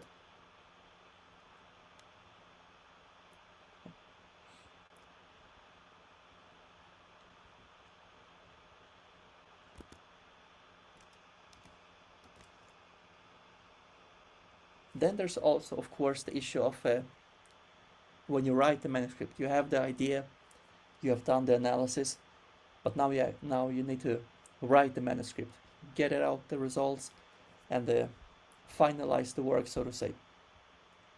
Here you can, I would say that the biggest task here is to start. I think we all have had the issues to just start writing, like where do I even start, or like we have this writer's cramp, or I would say that SciSpace is quite good if you have already started a little bit, because then it can expand on your text or reformulate it in a way that makes more sense. As you can see here, you can have different tones in the text. So for example, make it more academic or more formal, the text that I have. And it's also free to use to, I think it's, they have some quota, but you can use it for free to some extent. So I use it quite a lot to just paraphrase my own text to make it more fluent if I'm stuck in writing. Grammarly is also very good, and you can use a plugin with Microsoft to help improve your grammar or just help you speed up the writing. Trinka is also good, but Grammarly is free. There are some extra features that you have to pay for, but in general Grammarly is free. But Trinka is, I would say, a bit more thorough, but there's basically no free tier, so you have to pay for it, but it may be worth it, so you can check it out and compare between these if you want to. There's also a lot of things that we need to be careful about implementing AI and reading works that have been done with AI, because as I said, AI is a master of synthesizing data, but it also means that it's a master in fabricating data and fabricating text. So this is just one example. It's from an article where they try to generate completely false articles, completely made up articles, and they managed to make very sensible, very reasonable sounding articles completely from scratch without this data or this text. It may look like a proper abstract, but actually none of this data is real or tested. So of course it's difficult to see this, because nowadays the AI algorithms are quite clever and at writing and sounding very human-like. But it's nevertheless very important to always think critically and not just take it at face value when you read new research, especially from less reputable journals. There's also a lot of bias in AI, unfortunately, because it doesn't, in one way it's more objective because it doesn't have our human like perceptions, but it can develop bias based on the data that we input or the bias that we humans have in the data. For example, this is a screenshot of in the top section you see the risk score. The higher the risk score, the further it is to the right of committing a crime again. So of Afro-Americans, this system said that there's a very large proportion that has a high risk of committing crimes again. But when it looked at white criminals, it said that there's a very low risk of repeated crime. So which was based on quite biased data in the input. So it's very important to think critically when you assess AI-based research, but also when you perform your own research. Try to, for example, perform it in different subgroups between men and women, between different socioeconomic groups, and so on, because a lot of these things can go unnoticed otherwise. These models, as I said, AI algorithms are often quite complex to understand, so it makes it a bit difficult to assess how truthful is this algorithm to reality. Was it done with representative data or with some bad intent? So that's something that you should really think about. And also privacy, of course. There was this article quite recently where a few students from Harvard I think, made basically an app from which films from your glasses and then connects it to different AI models that can extract faces and further down the road do a reverse engineered search and find information about the person. And it didn't even take much time to do this application. So it's yeah, nowadays with these data hungry algorithms, of course this is something that will happen, but we need to think about just because it's a lot of data doesn't mean that it's not personal data or like very intimate data. We have to always consider the privacy aspect of things. In the next 5 to 10 years, I think it's difficult to say. There's so much development right now, but I think that one of the main things is that these AI models, which can often hallucinate, since they don't have the conception of fundamental things that we humans understand. But software, which we write in hard-coded manners, do have it. So I think that combining software with AI will be quite an important part of the future of AI. For example, here you see an application which can use your desktop. It has access to your desktop and it's coupled to ChatGPT basically. So it can perform tasks and actions while using the strength of LLM to understand what should you do. And also context-specific models will be more and more popular. And here I think there's a very big gap in the literature or the research space where I really recommend you all to think about for your specific context what AI is lacking. And for example, for AlphaFold, for protein discovery or protein studies, it's basically a larger model focused on a very specific task. And I think there's a lot of power to just use the AI models that we have today, but then fine-tune it and train it further to your own specific area of research. So yeah, that was all for me. It's been quite a lot. I hope you got something out of it. It's because AI is a very big topic, but so it was a bit difficult to fit everything in 30 minutes, but I'm open to take questions and thank you for your attention. Oh, thank you so much for your insightful presentation, Daniel, on AI tools for research innovation. You were right in time. Thank you so much. That was very brilliant. Okay, so now we'll open the floor for questions. We have 10 minutes for the Q&A. So please, I've already put in the comment section for you to put your questions in the chat, or you can also use the raise hand feature and I'll call on you to unmute and ask your question. So we'll just go through, we have 10 minutes, we'll go through a couple of questions that have been put here in the chat. So Emmanuel Gustav is asking if you could list some of the analytical AI softwares again. I think maybe we'll restrict the questions to those that can be answered within the 10 minutes. And perhaps after the session, you could give them some direct answers as well. So would you want to take this one? If you could list some of the analytical AI softwares again? Yeah. I wrote it in the chat now. I think one of the best places to start is scikit-learn. So it's basically a big package of different algorithms, AI-based algorithms and models, which you can use for various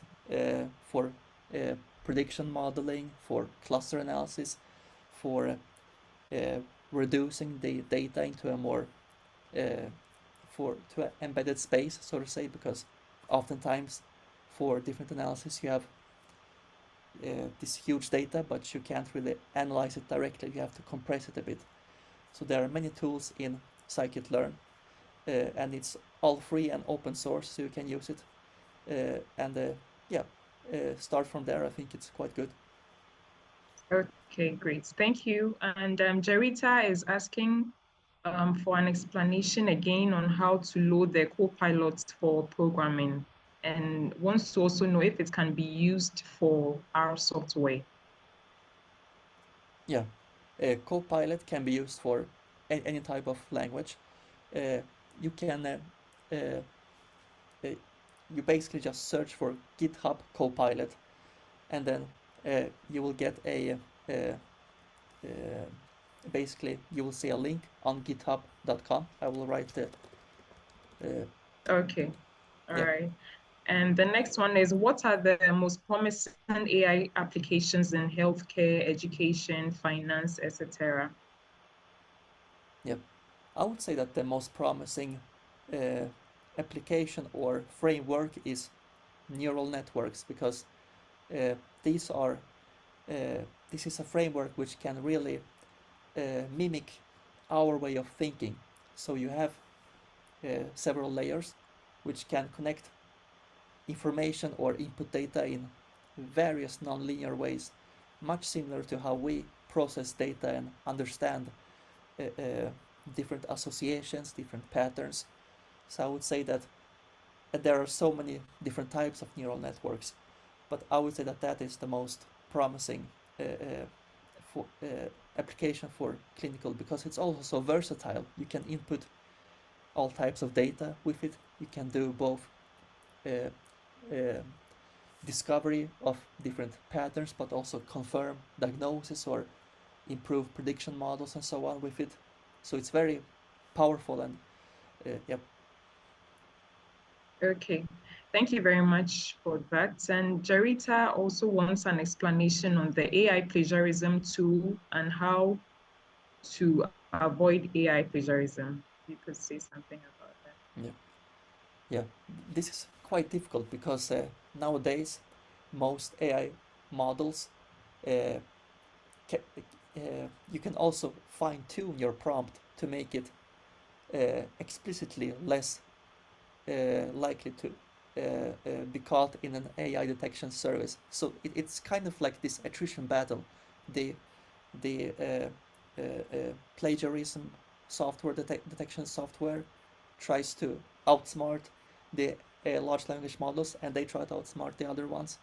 So it's I don't think there's a good like silver bullet to truly, or like detect with certainty AI plagiarism nowadays, unless you really copy something quite long, and there can be some words that have been found in GitHub for ChatGPT, that it uses certain words quite a lot. There's some studies that have been done that show that you can identify it partly, but honestly, I think it's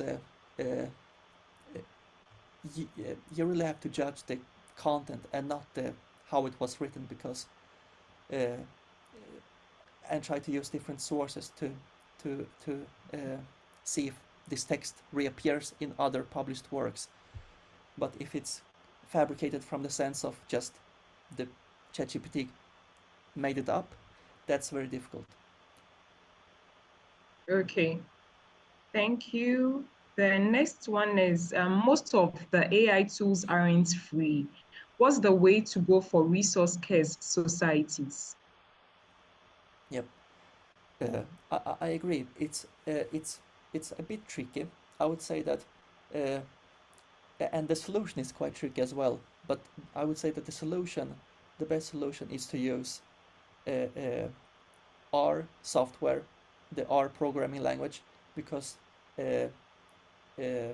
that's the, and Python programming language packages, because there's a vast open source community there where you can use a lot of tools which have been provided for free by the community on platforms like GitHub.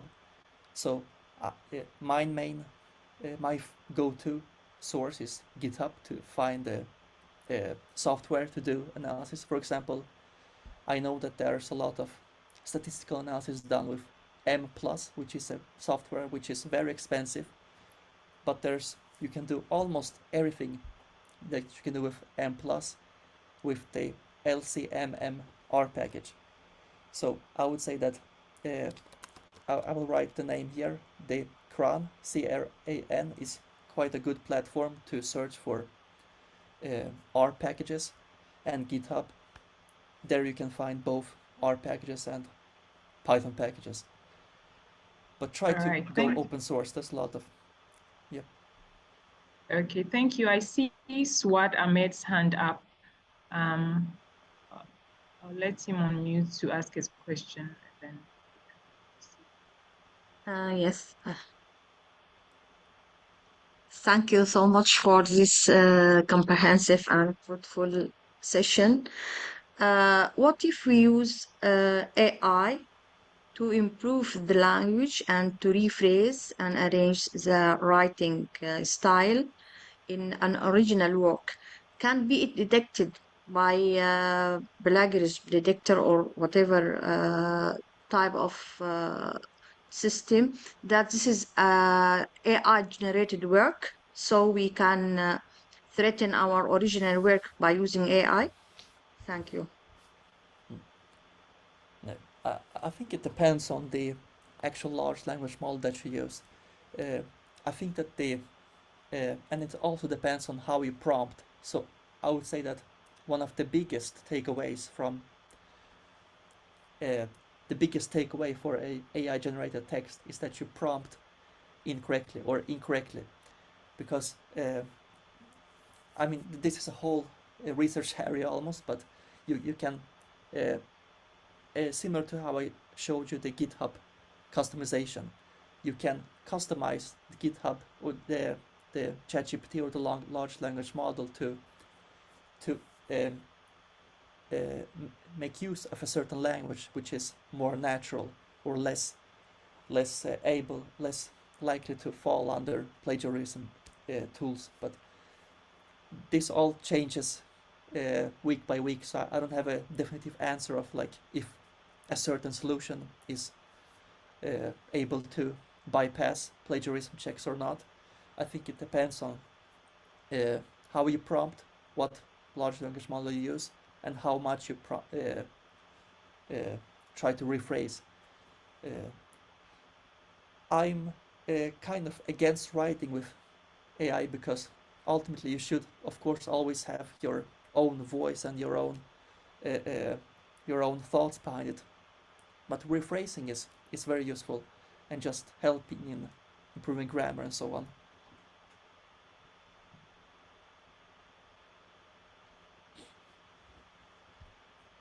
Response, and we'll take the final question, which is from Geoffrey. What are the benefits of using Grammarly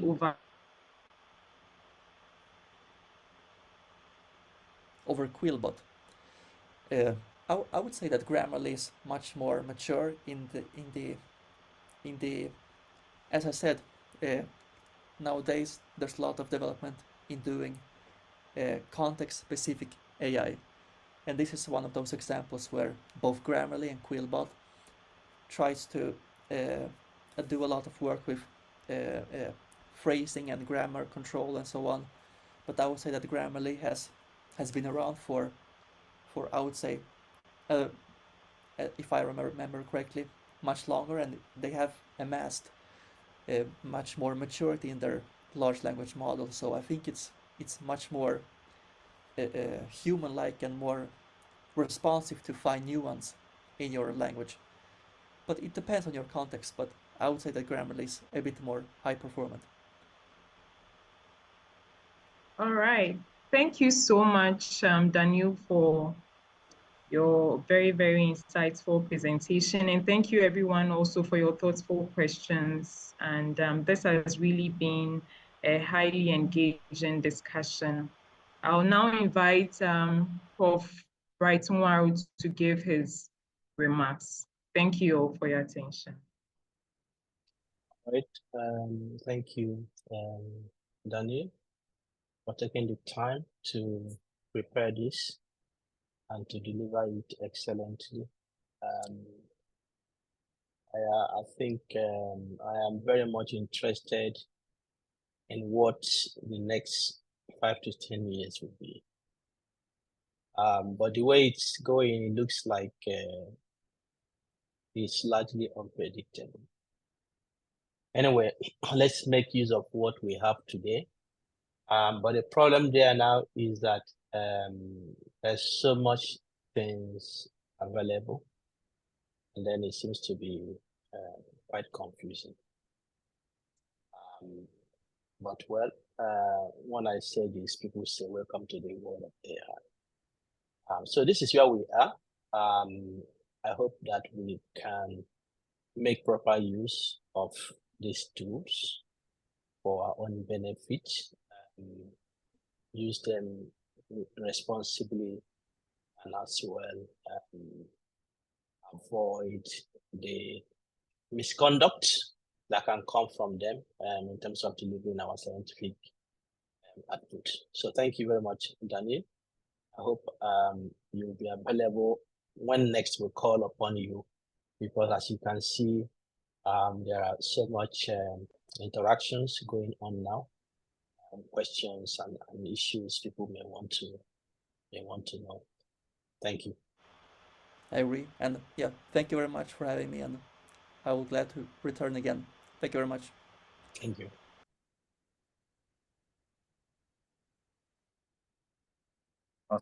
Awesome. Thank you so much, Doctor. We do appreciate. Thank you to Dr. Bright, and thank you, Sylvia, for that wonderful coordination.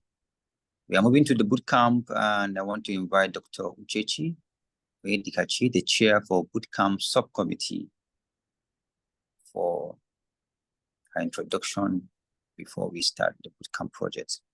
Dr. Uchechi, are you here? Yes, I am. Thank you very much, Dr. Jerry. Thank you again.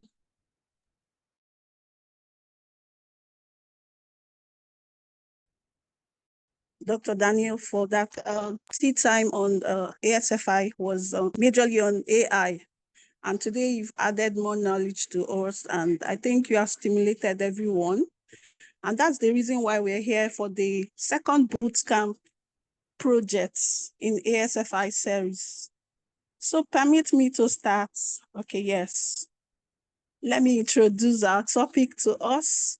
We have long awaited the unveiling of this topic. And today we'll be looking at innovation to development, inventory of Africa's yesterday and today.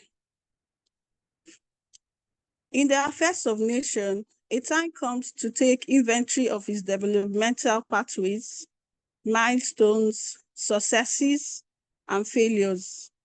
Such inventory provides opportunity for deep reflection of the journey so far. We learn necessary lessons for improvements, which will bequeath us the impetus to delve into future with confidence. Now, the aim of these stimulating projects is to identify successful and failed past or present innovations, which includes products, platforms, or projects in Africa created by Africans and that have contributed or are contributing to Africa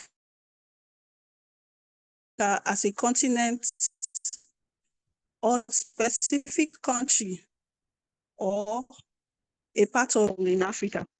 The scope for this project is going to be, if we have technocrats here, we have industrialists, and we have specialists from various disciplines. It could be pure science, social sciences, business, arts, engineering, technology. Daniel just talked about, I think, prompt engineering, any field at all. Now, the task is going to go this way. We're going to be shared into a group of 10, and then we'll be taken to our various breakout section to identify the innovative products, projects, or platforms for Africa. And also to describe the innovative product in your group. Then at the end of the day, the large group is going to present 10 minutes. Is the innovative product, especially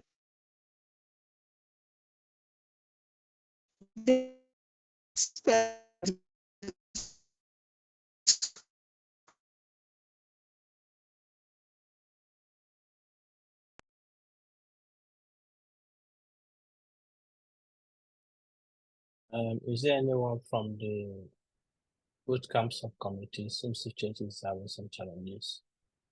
Is there anyone who can take it up from here?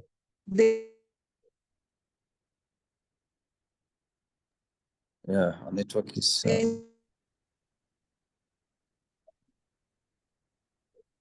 Names of. Okay. I think what happens here is, as she started by saying taking inventory. I hope you can hear me clearly. Taking inventory. So the goal is to go back to our past as a people in the continent, our present, what has happened in the past. We could hear the first keynote speaker when he mentioned some of the things that Africans have actually done and then were overtaken by those from the West. So the idea here is, in these groups that will be created, the groups will go and look at our history, look at African context, each group should identify one innovation, or as the prof mentioned in the morning, invention. Identify it could be a product, it could be a project, it could be a platform, it could be anything from any field. It could be an idea people have generated. And so when the group identifies that, the group will describe that innovation or invention they have identified, describe it, and then prepare a 10-minute presentation. I think this will be done tomorrow. The committee will give us more information. I think this will be done tomorrow at the end of the breakout session tomorrow. Each group will present their own idea. And so, Uchechi was trying to explain aspects that the group should describe in the innovation they have identified. The names of the creators of the invention, what the invention was or is all about, the impact of the innovation or invention, its successes and failures, its current status, is it still ongoing or has ended? If it succeeded, identify and describe what factors contributed its success. If it failed, the same, identify factors that led to its failure. Motivation of the group for choosing the specific innovation or invention. Motivation for choosing to describe the specific innovation or invention.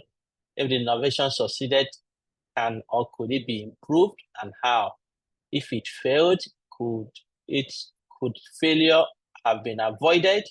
What lessons can be learned from the innovation, and how can the lessons be integrated into innovations of today and tomorrow? And other aspects that can help to understand and appreciate the innovation. So I think this is a task. And then the committee has outlined the evaluation criteria that will be used to determine the first 3 groups that had the best project. significance of the innovation product, platform or project, impact of the innovation on Africa's development, quality of the group presentation, evidence of collaboration within the group. And as I understand, okay, so there will be awards and prizes for the best group, the second best group, and then, yeah, this should be, I think, the third best group, okay? Best, second, and third best group will be given an award. So it will be group award. And it means that the groups need to take close inventory of who is participating and who is not participating. Because some people can act in funny ways, align themselves in the group, and then they are not contributing when the time comes for the award, and then they want to benefit from that. So the group need to find a way to ensure that you have only active persons who are contributing. And then the committee is working with the ASFI Research Journal, says all groups will be asked to develop their project regardless of winning the award or not, to develop their project into a perspective paper, which will be published free of charge in ASFI Research Journal in January 2025. So regardless of winning or not, so each group needs to prepare a paper, perspective paper from their project, which will be published in, and they will submit it, of course, published in ASFI Research Journal. And now the committee has people assigned to different groups. These persons will go around to see how the groups are working, and they will be interacting to give you any, answer any questions you may have or suggestions that for any unclear aspect. All right, so I think there is a detailed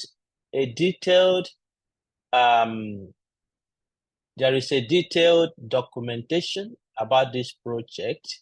I think I would ask the group to share it to all the groups. I'm not sure I have it in this system here, but the group can share it to everyone so that all the groups would have access to them.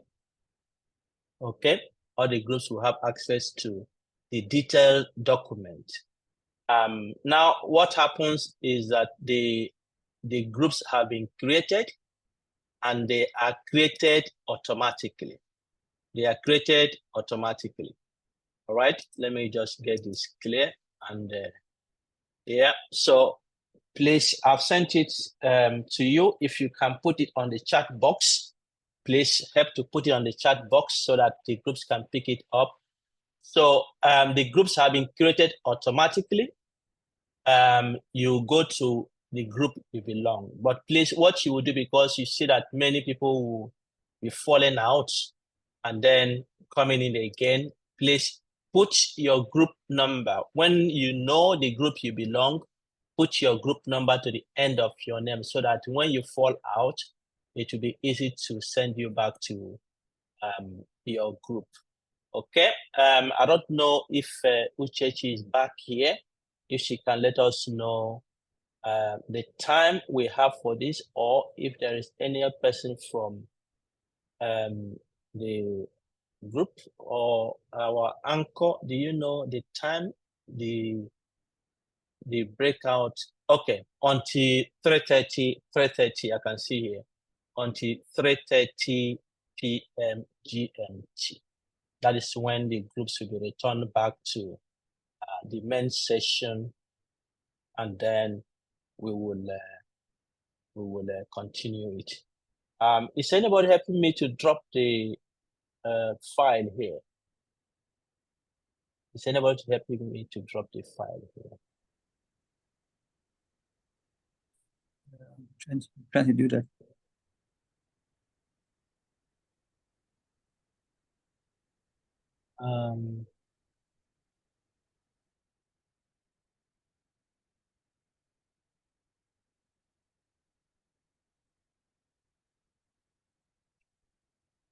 Is there any question from anybody from the audience? Anything that is not clear?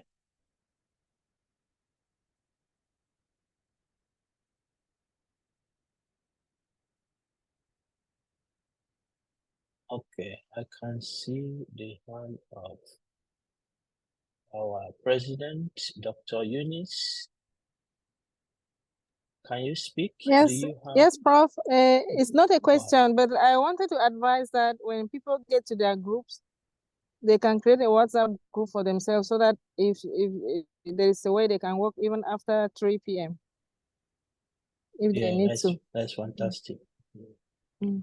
Yeah, please just find a way you can be getting together. You can appoint a point man, a point woman to take responsibility for your group. All right. Has it been dropped? Sorry, I've not been able to. Yes, Prof, I've dropped the file. Okay, drop the file. Yes, Prof. All right. Thank you, everyone. Okay, so yeah, is Ifechi back? We have explained to the end what is required, and then we have informed them to come back 3:30 p.m. GMT. Your line was so bad when you were explaining, and then finally you dropped out. So good you're back, but I have gone through the slides, and I hope there is no question. I've asked for question, nobody seems to have question. And then I have dropped the file. Yeah, somebody has helped me put it on the chat box here, which has the details of what the project is all about. But for your committee, I think all the committee members will be going around. Thank you. Yes, Well, I don't know if you included that the deadline for submission tomorrow. Yeah, I said that there will be presentation tomorrow, but I don't know the timeline. Maybe that information you can pass it through when you're going through, because your line is still bad now. We couldn't hear everything now. Okay, so the groups have been created, and I can just open it up, and please, like I said, put your group number to your name once you know your group, so that when you drop out, we can send you back. But now the groups have been opened. Find your group and join. Thank you very much. I see a hand. Gustavus, I see your hand.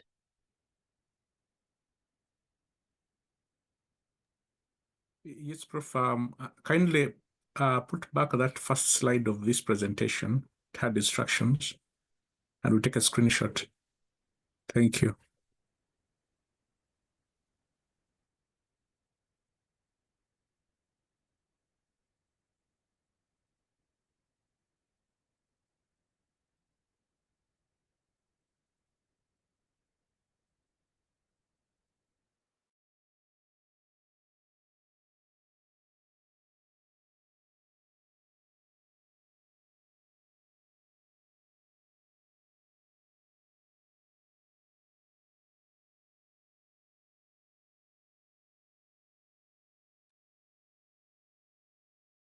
So please, all the groups, ensure that you take very close inventory of who is in your group, so that you know those who are contributing. Yeah, remember to put your group number to your name as well.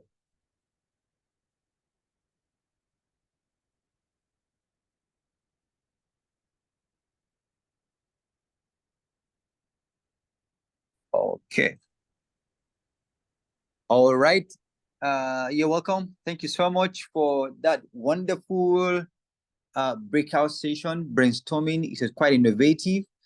In my group, I think we are able to come up with one of the requirements. We're going to go back and then expand on it so that we can come back tomorrow presenting something that will wow everybody. I'm sure every group is doing the same thing actually.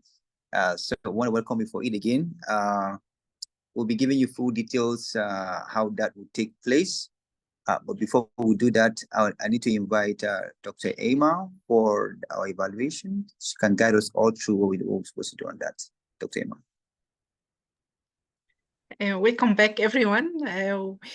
It was our pleasure to join you today for the first day of the ASFI conference and bootcamp. And to help us improve future events, we ask you kindly to fill the evaluation form. You will find the link here. My colleagues will post it in the chat. It will not take no more than 5 minutes, okay? So please kindly, if you have comments, if you have any things you think it will improve the next conference, please add so. And please note that every day there will be a separate evaluation form. Okay, thank you for filling in advance. Man, is there any way to put it on the chat box? Yes, I will put it now. Okay. Yes. Here it is. Yeah. Kindly, yes, go ahead. all of you fill the evaluation form because we use your evaluations and this data for improving the next year conference and all events. Okay. Today we have 2 keynote speeches, and we have the bootcamp sessions, workshop, and project. And we have first oral presentation tomorrow. Please, next. Tomorrow we will have a fruitful program, including panel discussion about ethical innovation, respecting the respectable, and we will have excellent speakers and panel discussion, which will go deep into ethical innovation issues. We will have also highlights from ASFI women today and tomorrow, and we will have the second day oral abstract presentation, session 2, and we will continue the bootcamp project. So all groups, please work together and finalize your projects and be ready for presentation tomorrow. And we will have an interesting bootcamp workshop about enhancing skills for innovative research. So keep tuned and join us tomorrow and don't be late. Thanks, everyone. All right, thank you so much. I just hope that everyone is actually in there. Dr. Iman, can you confirm if you can see people registering to be sure that they are doing the same, because we really need this evaluation, very important. We need to see you doing that. Please let me hear you, or let me see your hand up, maybe a shout out or something, just to be sure that today was impacting. Can I just...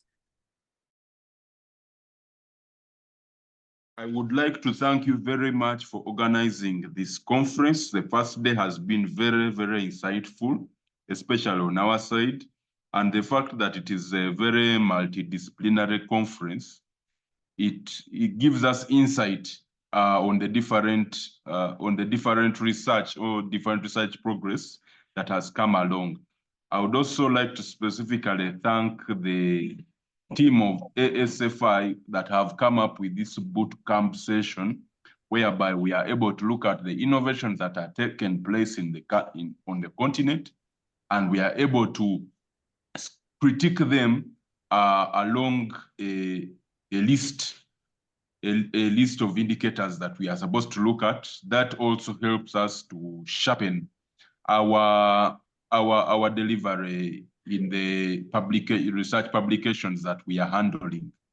And also I would like to thank the presenters that you brought in, especially the presenter who was talking about the manuscript, preparation of a manuscript, and preparation of publications.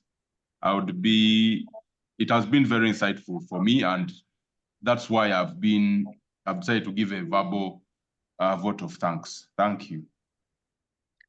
Thank you. As you know, after the end of the conference, we have a critical appraisal meeting with all those who participated in the conference, and we sit with ourselves and appraise each part from preparation and organization till presentation and events like ours, like projects, and your evaluation is very, very important. It is critical for improving future events and next year conference. So please help us to do that and be active voice. Don't be passive. Don't keep your comments to yourself. So it will take very, very short time, only 5 minutes. Thank you. All right. Thank you, everyone. I think we'll close here today. As you can see, the team that has worked on this today, the program anchor, thank you for excellent outing. Everyone who has participated, the different anchors of the programs, it has been quite excellent. The oral abstract moderators and rapporteurs. I have to say that in a virtual event like this, a lot of things happen, but we have to live with them and do our best to continuously improve. This is what ASFI is known for. We want to have an excellent outing. And I have to say, for those who are coming for the first time, honestly, it takes energy, it takes strategy, it takes hard work to build a career. It's not by prayer. Of course, you have to pray. I didn't say you shouldn't pray, but you can't just sit down praying in your room. You have to go out to meet like minds, to exchange ideas in platforms like this. So we have come for the first day, and I believe that tomorrow is a day you will not want to miss. You know what to miss. Dr. Eman has outlined some of the things we are going to look at. Please come on time. We'll continue some of the things we have started today, like the oral abstract will conclude that tomorrow. The bootcamp program project will continue that tomorrow as well. But we are going to have new things like the panel discussion. I think that is quite critical. It will enhance the knowledge we have gained today. So I just want to thank you all and welcome you back tomorrow. Invite those who should be here that have not attended today and let them know that they have missed quite a lot. So we are all tired now, even though I know, because I went through all the groups. Every group wants to be number one. No one wants to win the third best group. They want to be the first. So we see how that plays out at the end. And so I hope that you will not keep awake to win the prize tomorrow. I am tired and I think I will take my rest anyway. It's good that I don't belong to any group, so that I can rest. Thank you, everyone, and have a wonderful evening. See you tomorrow. I've omitted you, so if you want to make your voice heard, this is the time to do so. Thank you very much, bro. Thank you. Thank you very much. It was an interesting time. Wonderful time. Thank you. Thank you. Thank you. I had a great time. Thank you, Wonderful time. And ASFI is doing places. Thank you very much. Thank you, Prof. Thank you. Thank you. Good rest, everybody. May you have a good rest. Thank you very Good much. night. Thank Bye. you. Bye-bye. Bye-bye. Thank you. Thank you. See you Thank you. tomorrow. See you.